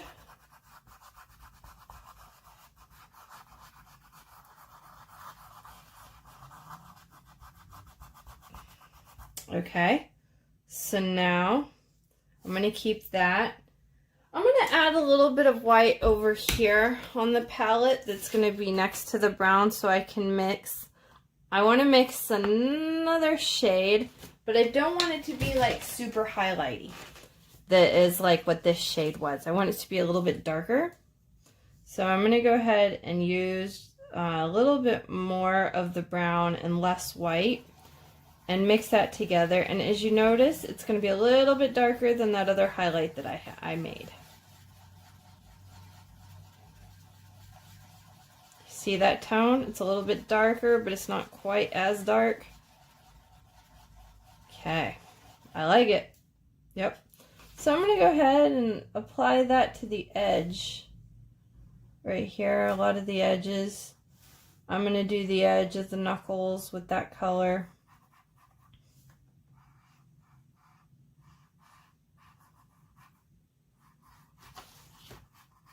Okay, then I'm going to go with my dry brush and I'm going to use it as a blender. Let that blend in and take out, try to take out the lines. Oops, too much paint.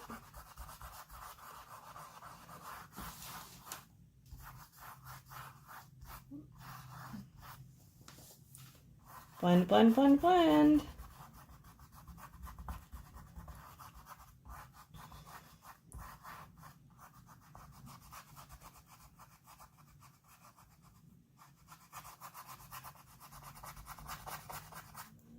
Okay, that's pretty good. Now I'm going to go back in with some of my other fleshy tone color, and I'm going to put this here because I got a little line going on and I want to get rid of that. And I'm going to put a little bit here too, get rid of that line to blend out. I'm going to go with my blendy brush that's dry, and I'm going to swirl it all in, trying to get rid of lines. But I'm still going to keep the other colors that I have going on here.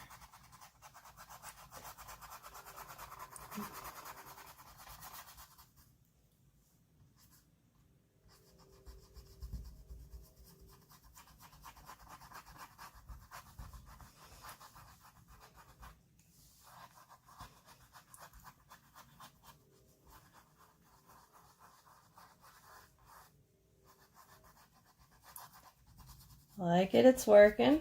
I should really be focused on this edge too, but right now let's just focus here. Okay, I'm gonna clean that brush all the way.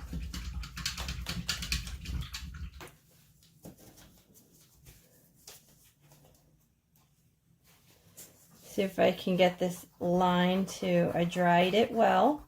I'm gonna see if I can get this little line to go away. If I can get it to fade.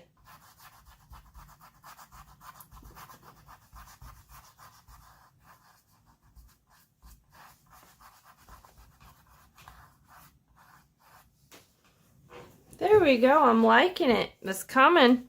Okay, let's do some of the knuckles.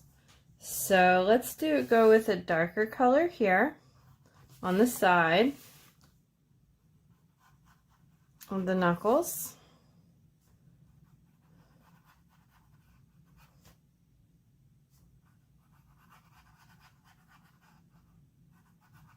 And then let's see about blending that back in.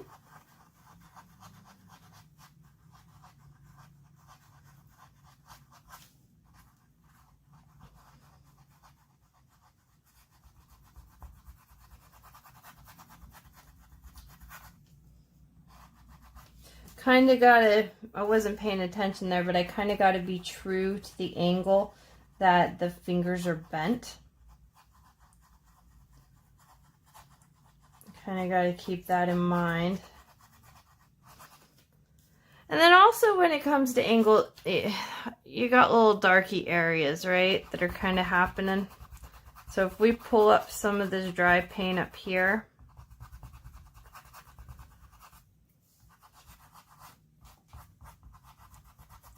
so this is more about trying to blend on the canvas.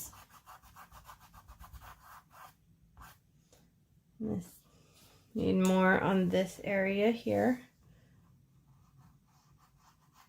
I'm trying to blend on the canvas versus blending on the palette.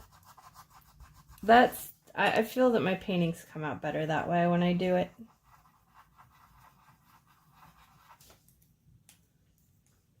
I'm doing little circles as I'm blending and blotting. Sometimes little lines.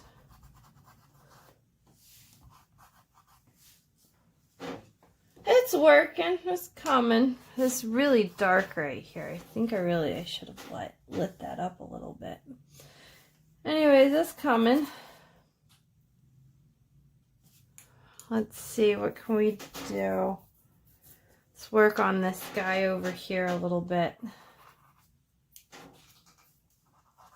So I'm adding paint with my little brush, and I'm only trying to add a little bit at a time to it. And then with my big square brush, I'm blending. So I'm going to add, I would really like to lighten this area up a little bit. So I added the paint a little bit. Now I'm blending with this big brush. Doing little tiny circles. I'm going counterclockwise. You can go whatever way is comfortable for you.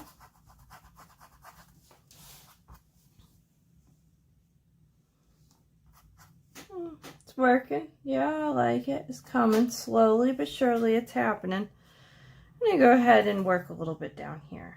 So I'm going to clean out my brush. I'm going to start with the highlights. I recommend starting with the lighter ones first and then going into the darker colors. So I'm going to go, this was my lightest color. I'm going to add a little bit here and then just try to blend it in.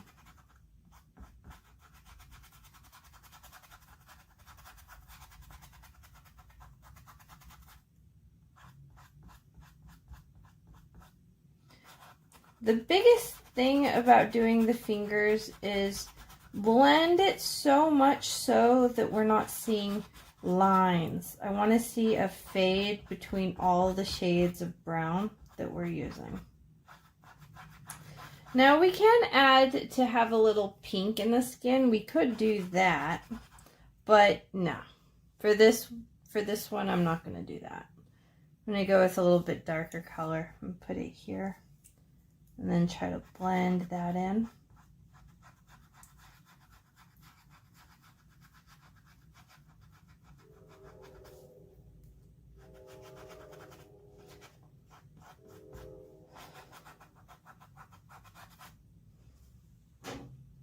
I'm looking a little lighter, a little bit more me. Gonna add, oh, that was a really dark tone. Trying to lighten the hand up a little bit.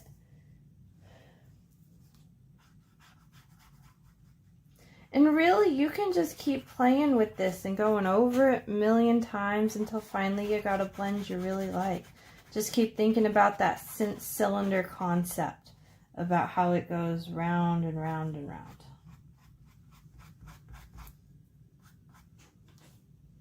Now I'm not going to worry so much with the wrinkles a little bit until I'm pretty happy with my blend. Once I'm pretty happy with my blend, then I'm going to go ahead and add the wrinkles in, which will then make it more lifelike. Because like I'm 36 right now, and you can see that I have tons of wrinkles all over my hands. So wrinkles aren't necessarily an old thing. I mean, even like, remember when you were a kid and you were playing on the playground all day and your hands get really dry, you still got wrinkles. So that's just part of being human.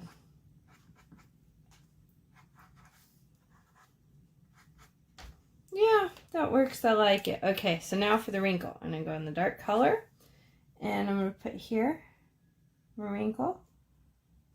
And the wrinkle would be here, so I'm going to put like that.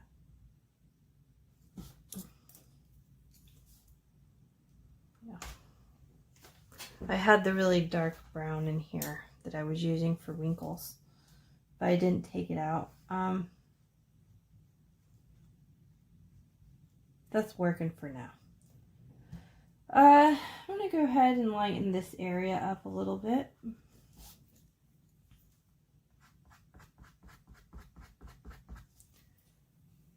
I'm going to use that medium color. Try to act as a highlight. I'm going to blend it in.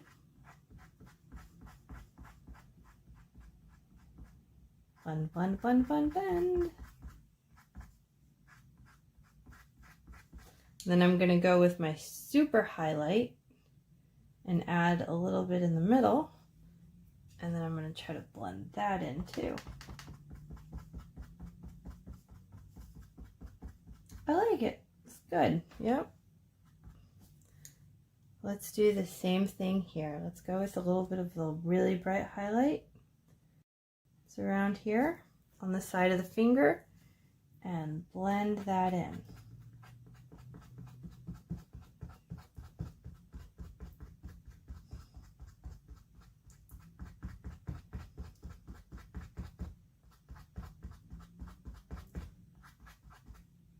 I like it. Love it. Yep.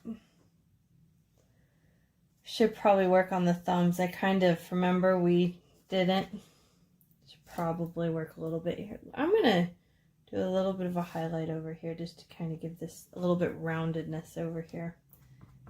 I added too much paint.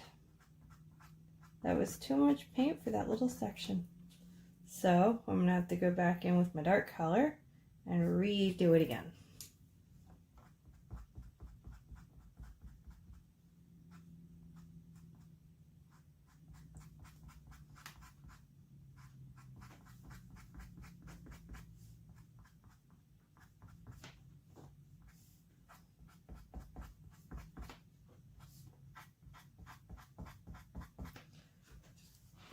Yeah, I love it. It's coming. I feel like I need some little more brown on this one. Let's go with this a little, just a tiny, tiny bit, tiny bit.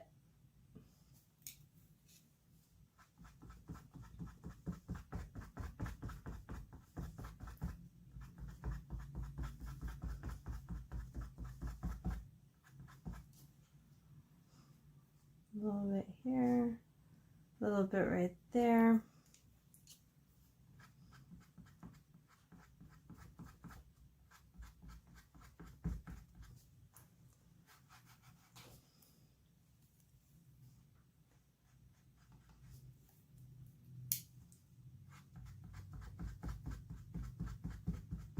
There we go. It's working. Okay, so let's continue, shall we? These fingers are good. Let's work on this area.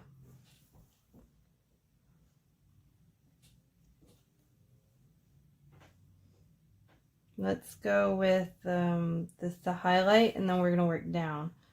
So it would be here-ish, here-ish. And then we blend.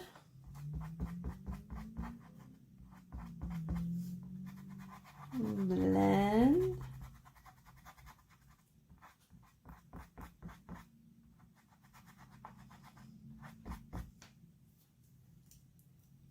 So now we're going to go with the darker color on the side, darker color.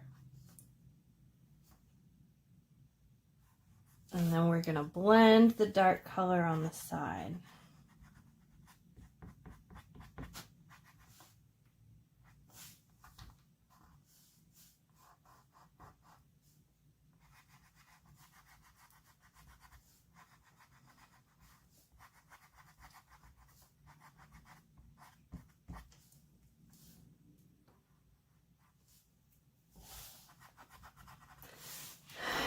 Yeah. The knuckles would be more meow. Let's add some highlight right there.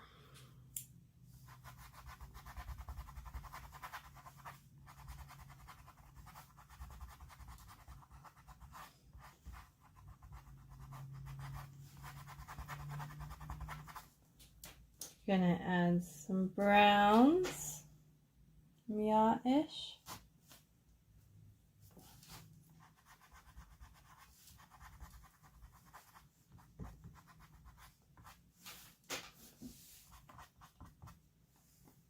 Alrighty then. It's almost starting to look like a skeleton, doesn't it? Let's add some dark browns here.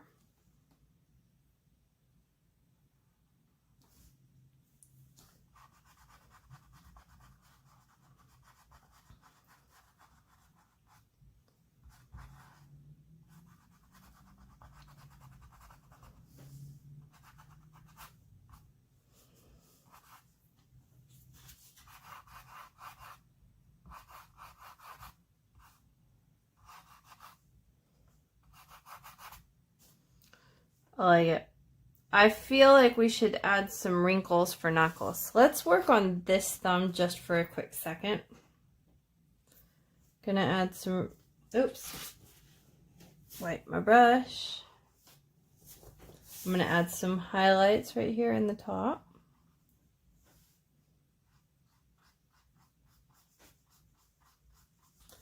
Okay, and then I'm gonna blend that in.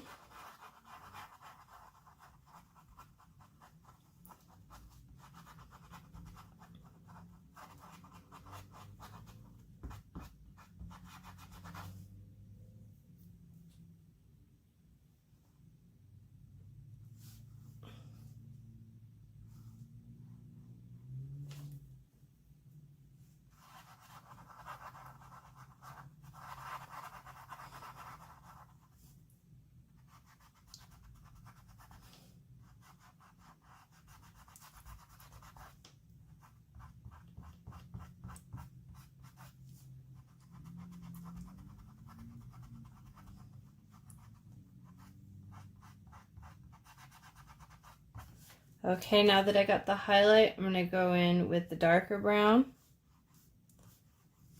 on both sides and then blend that in.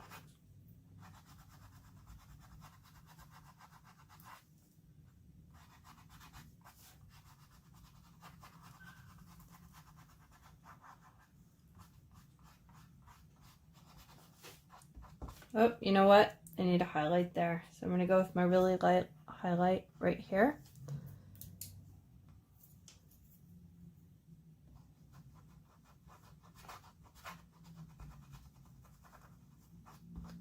There. Okay, so now I'm going to go with my really dark brown and go on the edge here. And then I'm going to blend that in.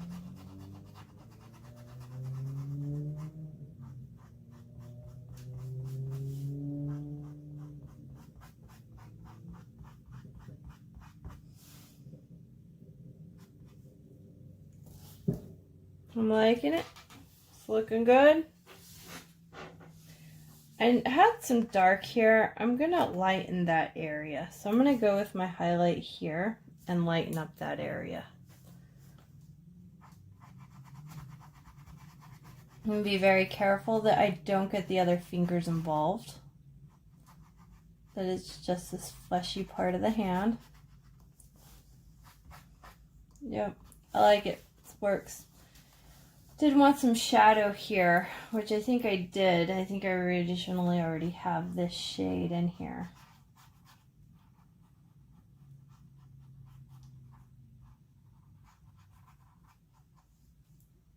There we go. Okay.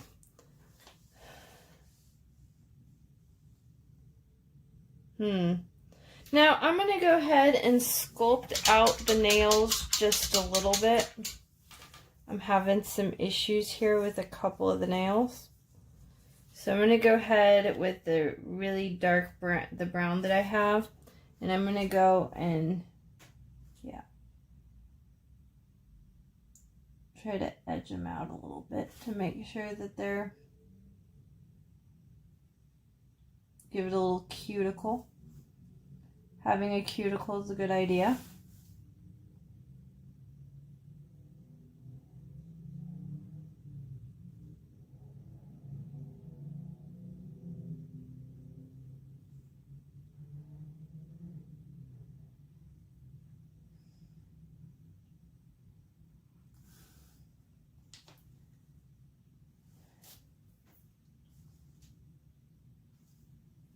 Make sure you don't have too much paint on your brush. Nice pretty pointed brush. And a little edge work. There we go.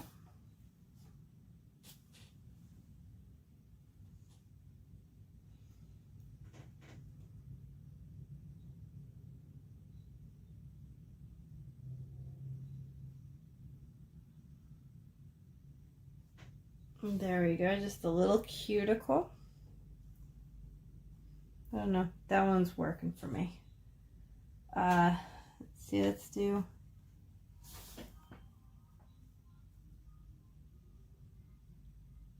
it there, and I like that.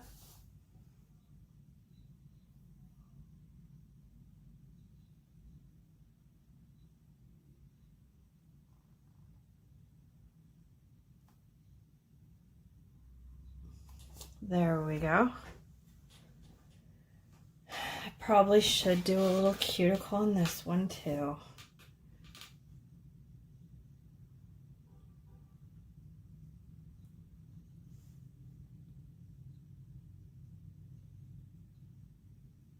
Okay, I like it, love it, it's working out great.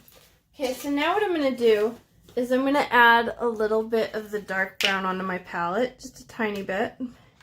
And I'm going to go and do some defining of some of the wrinkles. And this is where it's going to start popping and actually coming to life. So I'm going to wash my brush, get a nice pretty point. I'm going to use my tiny little guy. I'm going to dip it into the color so I have a nice pretty point. My paint is kind of old. It's very thick. Okay. So now, like I had my little guy here that I needed the darker color. I'm going to be brave. Going to be really brave. The thumb is here. Do some little lines. Get these lines back again.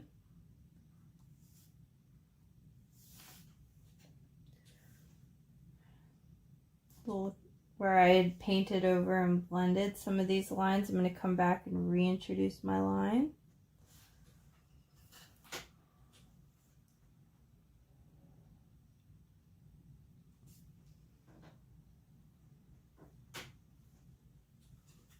I'm going to go ahead and do a line here, just showing one finger and then the other.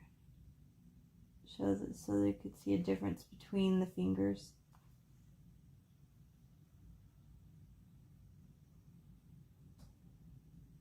There we go. Just so we could see.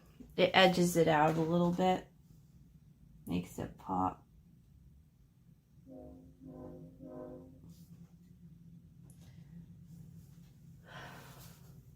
That's good. Oh, I really should blend that out there. Let's see. Okay, knuckle time! Knuckle time! Okay, so how do we want to do these? Do we want to do them long? Or do we want to do them sideways? I say we do them long.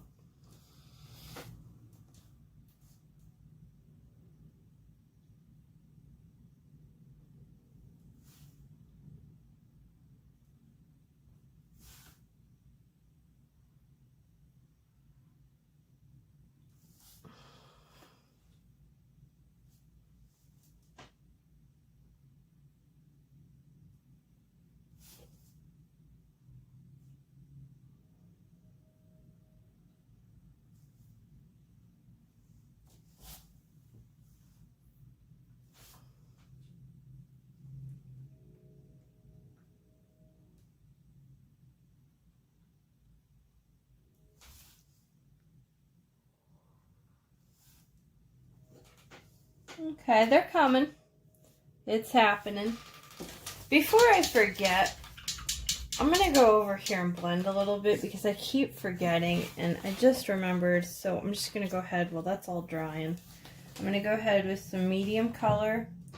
Go in here and kind of blend that out a little. I did add a highlight. I want to kind of keep the highlight. So let's keep the highlight there.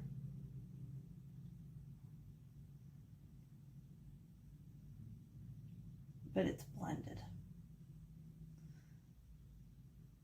There we go. So I'm going to do that for these nails over here. I'm going to go with a little darker colors, a little too much highlight.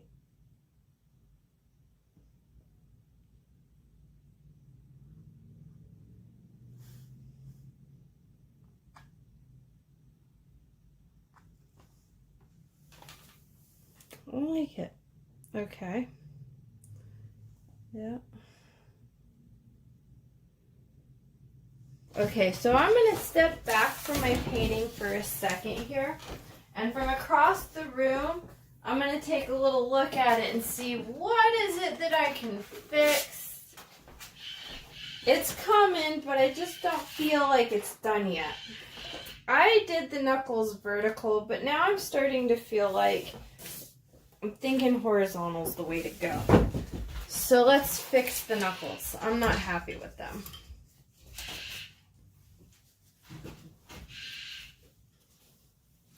So I'm going to go ahead with this medium brown and I'm going to cover up, cover them up.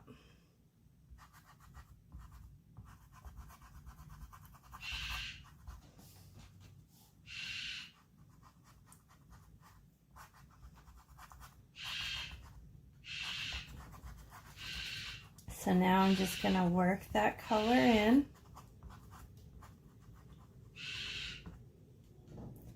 You know what? I'm going to have to just put some brown there for a minute and let it dry and then revisit it to cover up that color.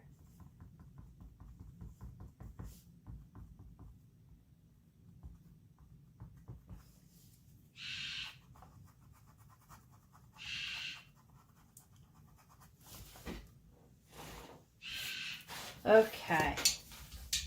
Gonna let that dry for a second. While that's drying, I'm going to go ahead with some white. I'm going to put some clear white on my palette. And then I'm going to go and touch up the tips of these nails a little bit more. So wash my brush really good.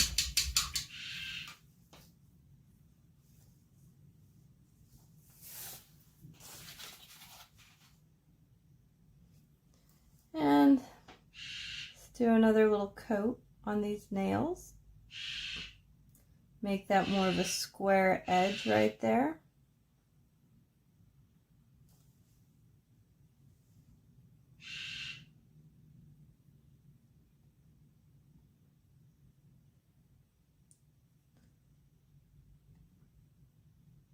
I'm going to leave a little bit of flesh. So they're going to be short.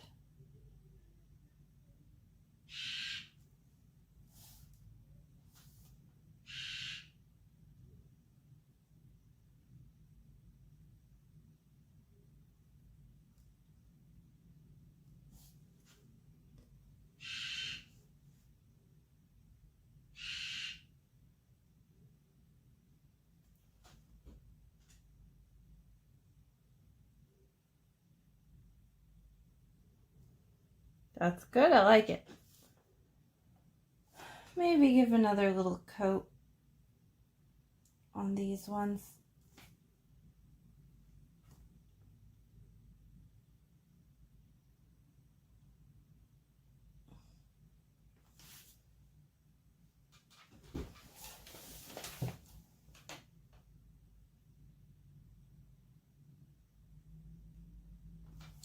If you wanted to, you could add like a little hangnail or something.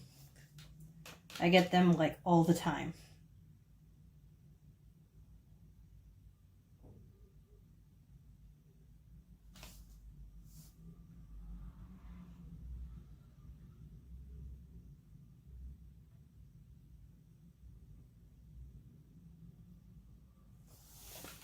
And then I'm going to add some white here at the very top right here. So remember how we made that little bubble? I'm just more further exaggerating that little tiny bubble that lives at the top of the finger. So I got many different shades of pink going on here.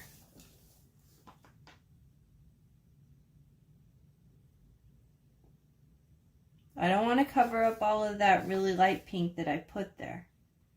I still want to keep some. This is just lightening up that area.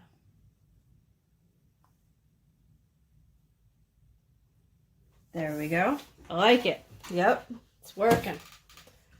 Okay, so that brown that I had, it's almost all the way dry, not quite. I'm going to take 3 seconds here, and I'm going to use the hair dryer so I don't smear my nails. I'm going to go ahead and dry it. I recommend after you're done with the nails to go ahead and do the same thing.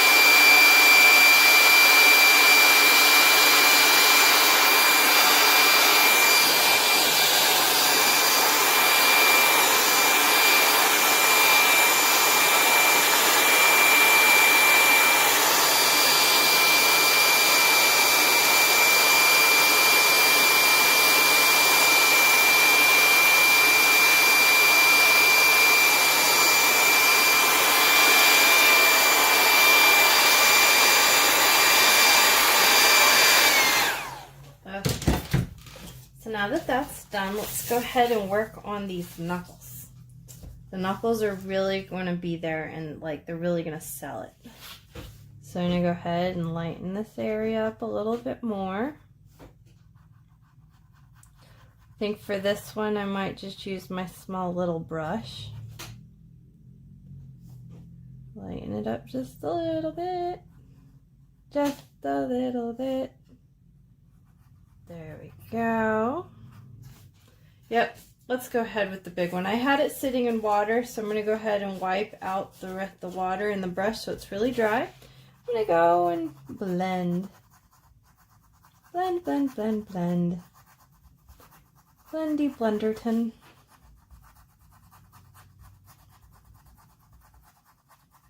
I'm going back and forth making little wiggles.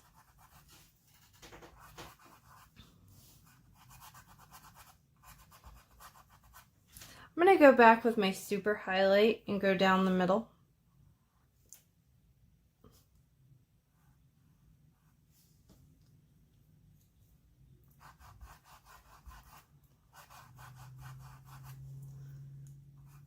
Probably should have washed my brush before I did that. Okay, so now let's go ahead and add a little bit of dark brown to the sides here and blend that out.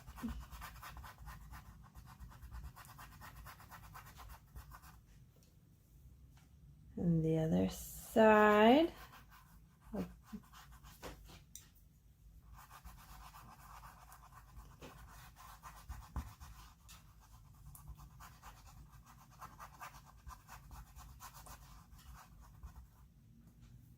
Okay, so we do the next finger, a little bit of brown on the side.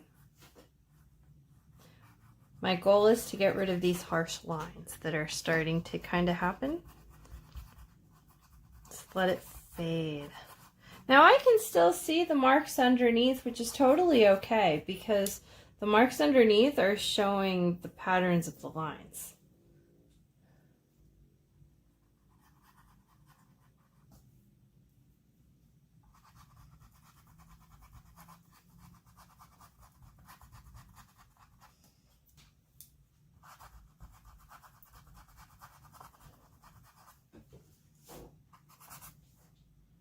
Yeah, I'm liking it.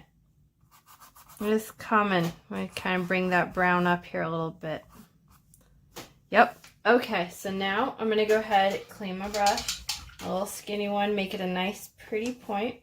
And I'm going to go ahead with my dark color and I'm going to add right, let's see, where are we going to add this line? Right to meow. Right there. Then I'm going to add this guy. This guy's going to be about meow.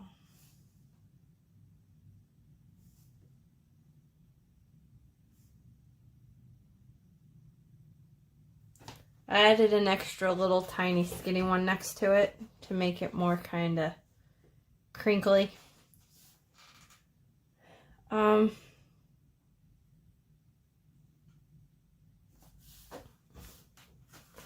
I'm gonna fix this a little bit.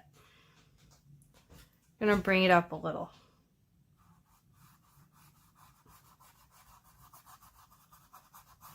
This area. Wash my brush, dry it all the way, and then blend that out.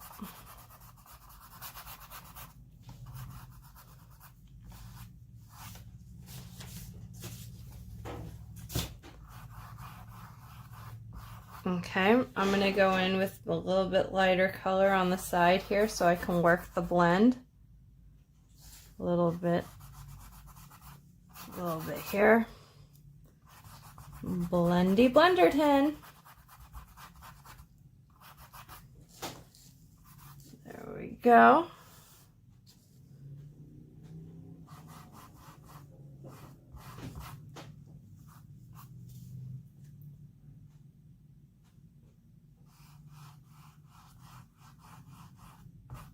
I'm gonna put a little dark one there too because of the tendons that would go up from the fingers.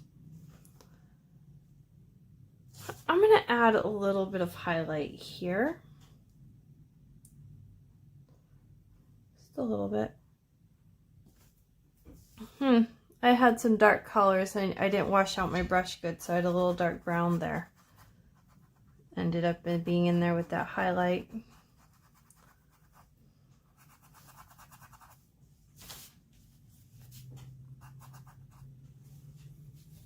Oh, I like it. Yeah.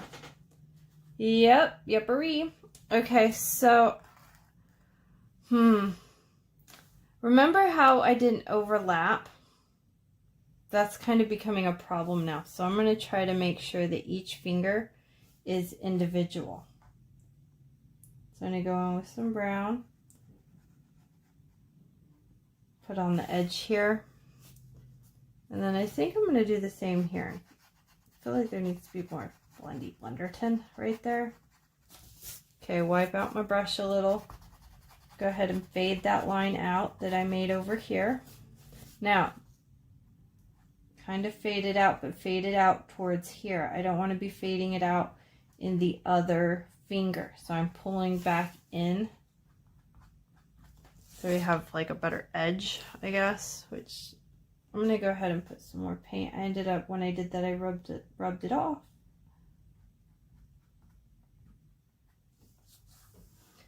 I want to do that down here too, continuity of the finger.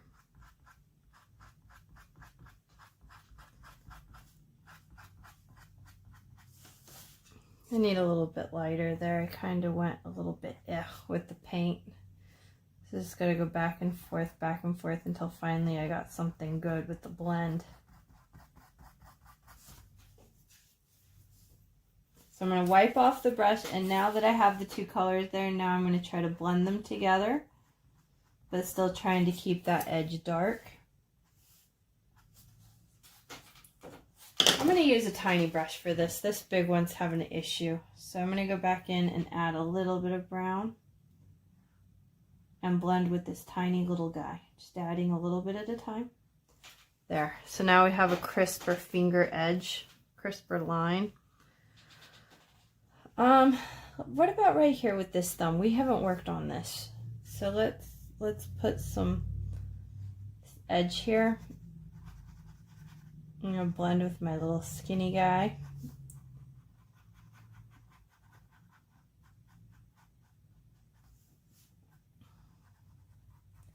Yeah, I like that. That's good.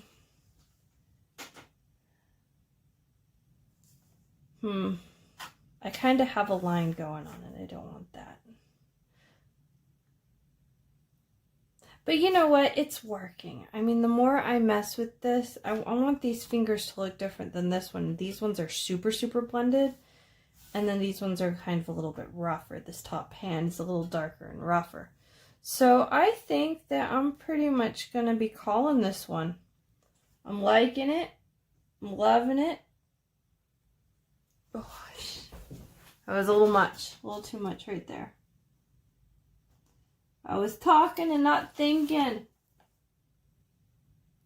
I put too much paint. Let's go back in with some white. See what I said? When you get fatigued, you make stupid boo-boos. I'm telling you. I'm really liking this snail. It's looking very realistic to me. Yeah. The edges are good. This kind of could go around a little bit.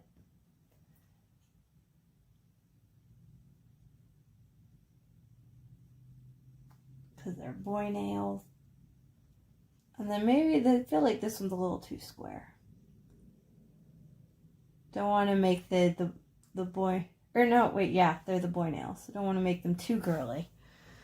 So yeah, that's about it. So basically everywhere where the skin is closer to us is where we added the highlights. And where the skin was farther away from us, that's where we didn't add the highlights.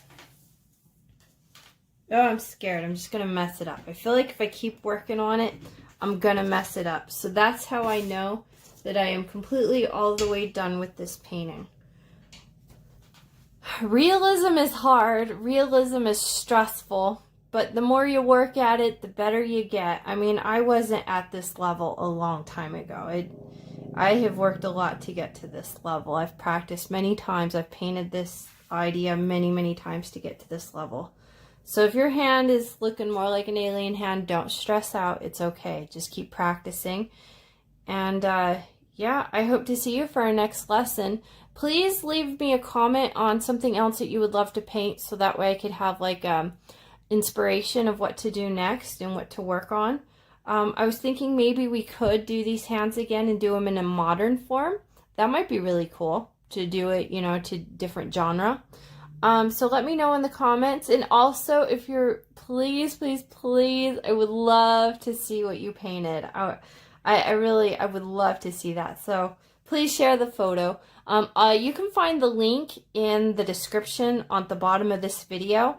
And it has the link to get onto the Facebook group. And there I post more information. Every day I post one painting that is about art science. There's a lot of knowledge in there. A lot of my notes from college that I have incorporated into that group. So it's more in depth. I hope you enjoyed it, and I like to always end all my videos in saying, if you haven't today, take a moment, tell your loved ones you love them, give them a hug, spend time with them, talk to them, but when you talk, actually listen to them and take a moment, because you never know when it's the last time you're going to see them, and plus, they're your loved ones. They're there for a reason, and you love them, right? So remember to hang out with them today. I will see you next time.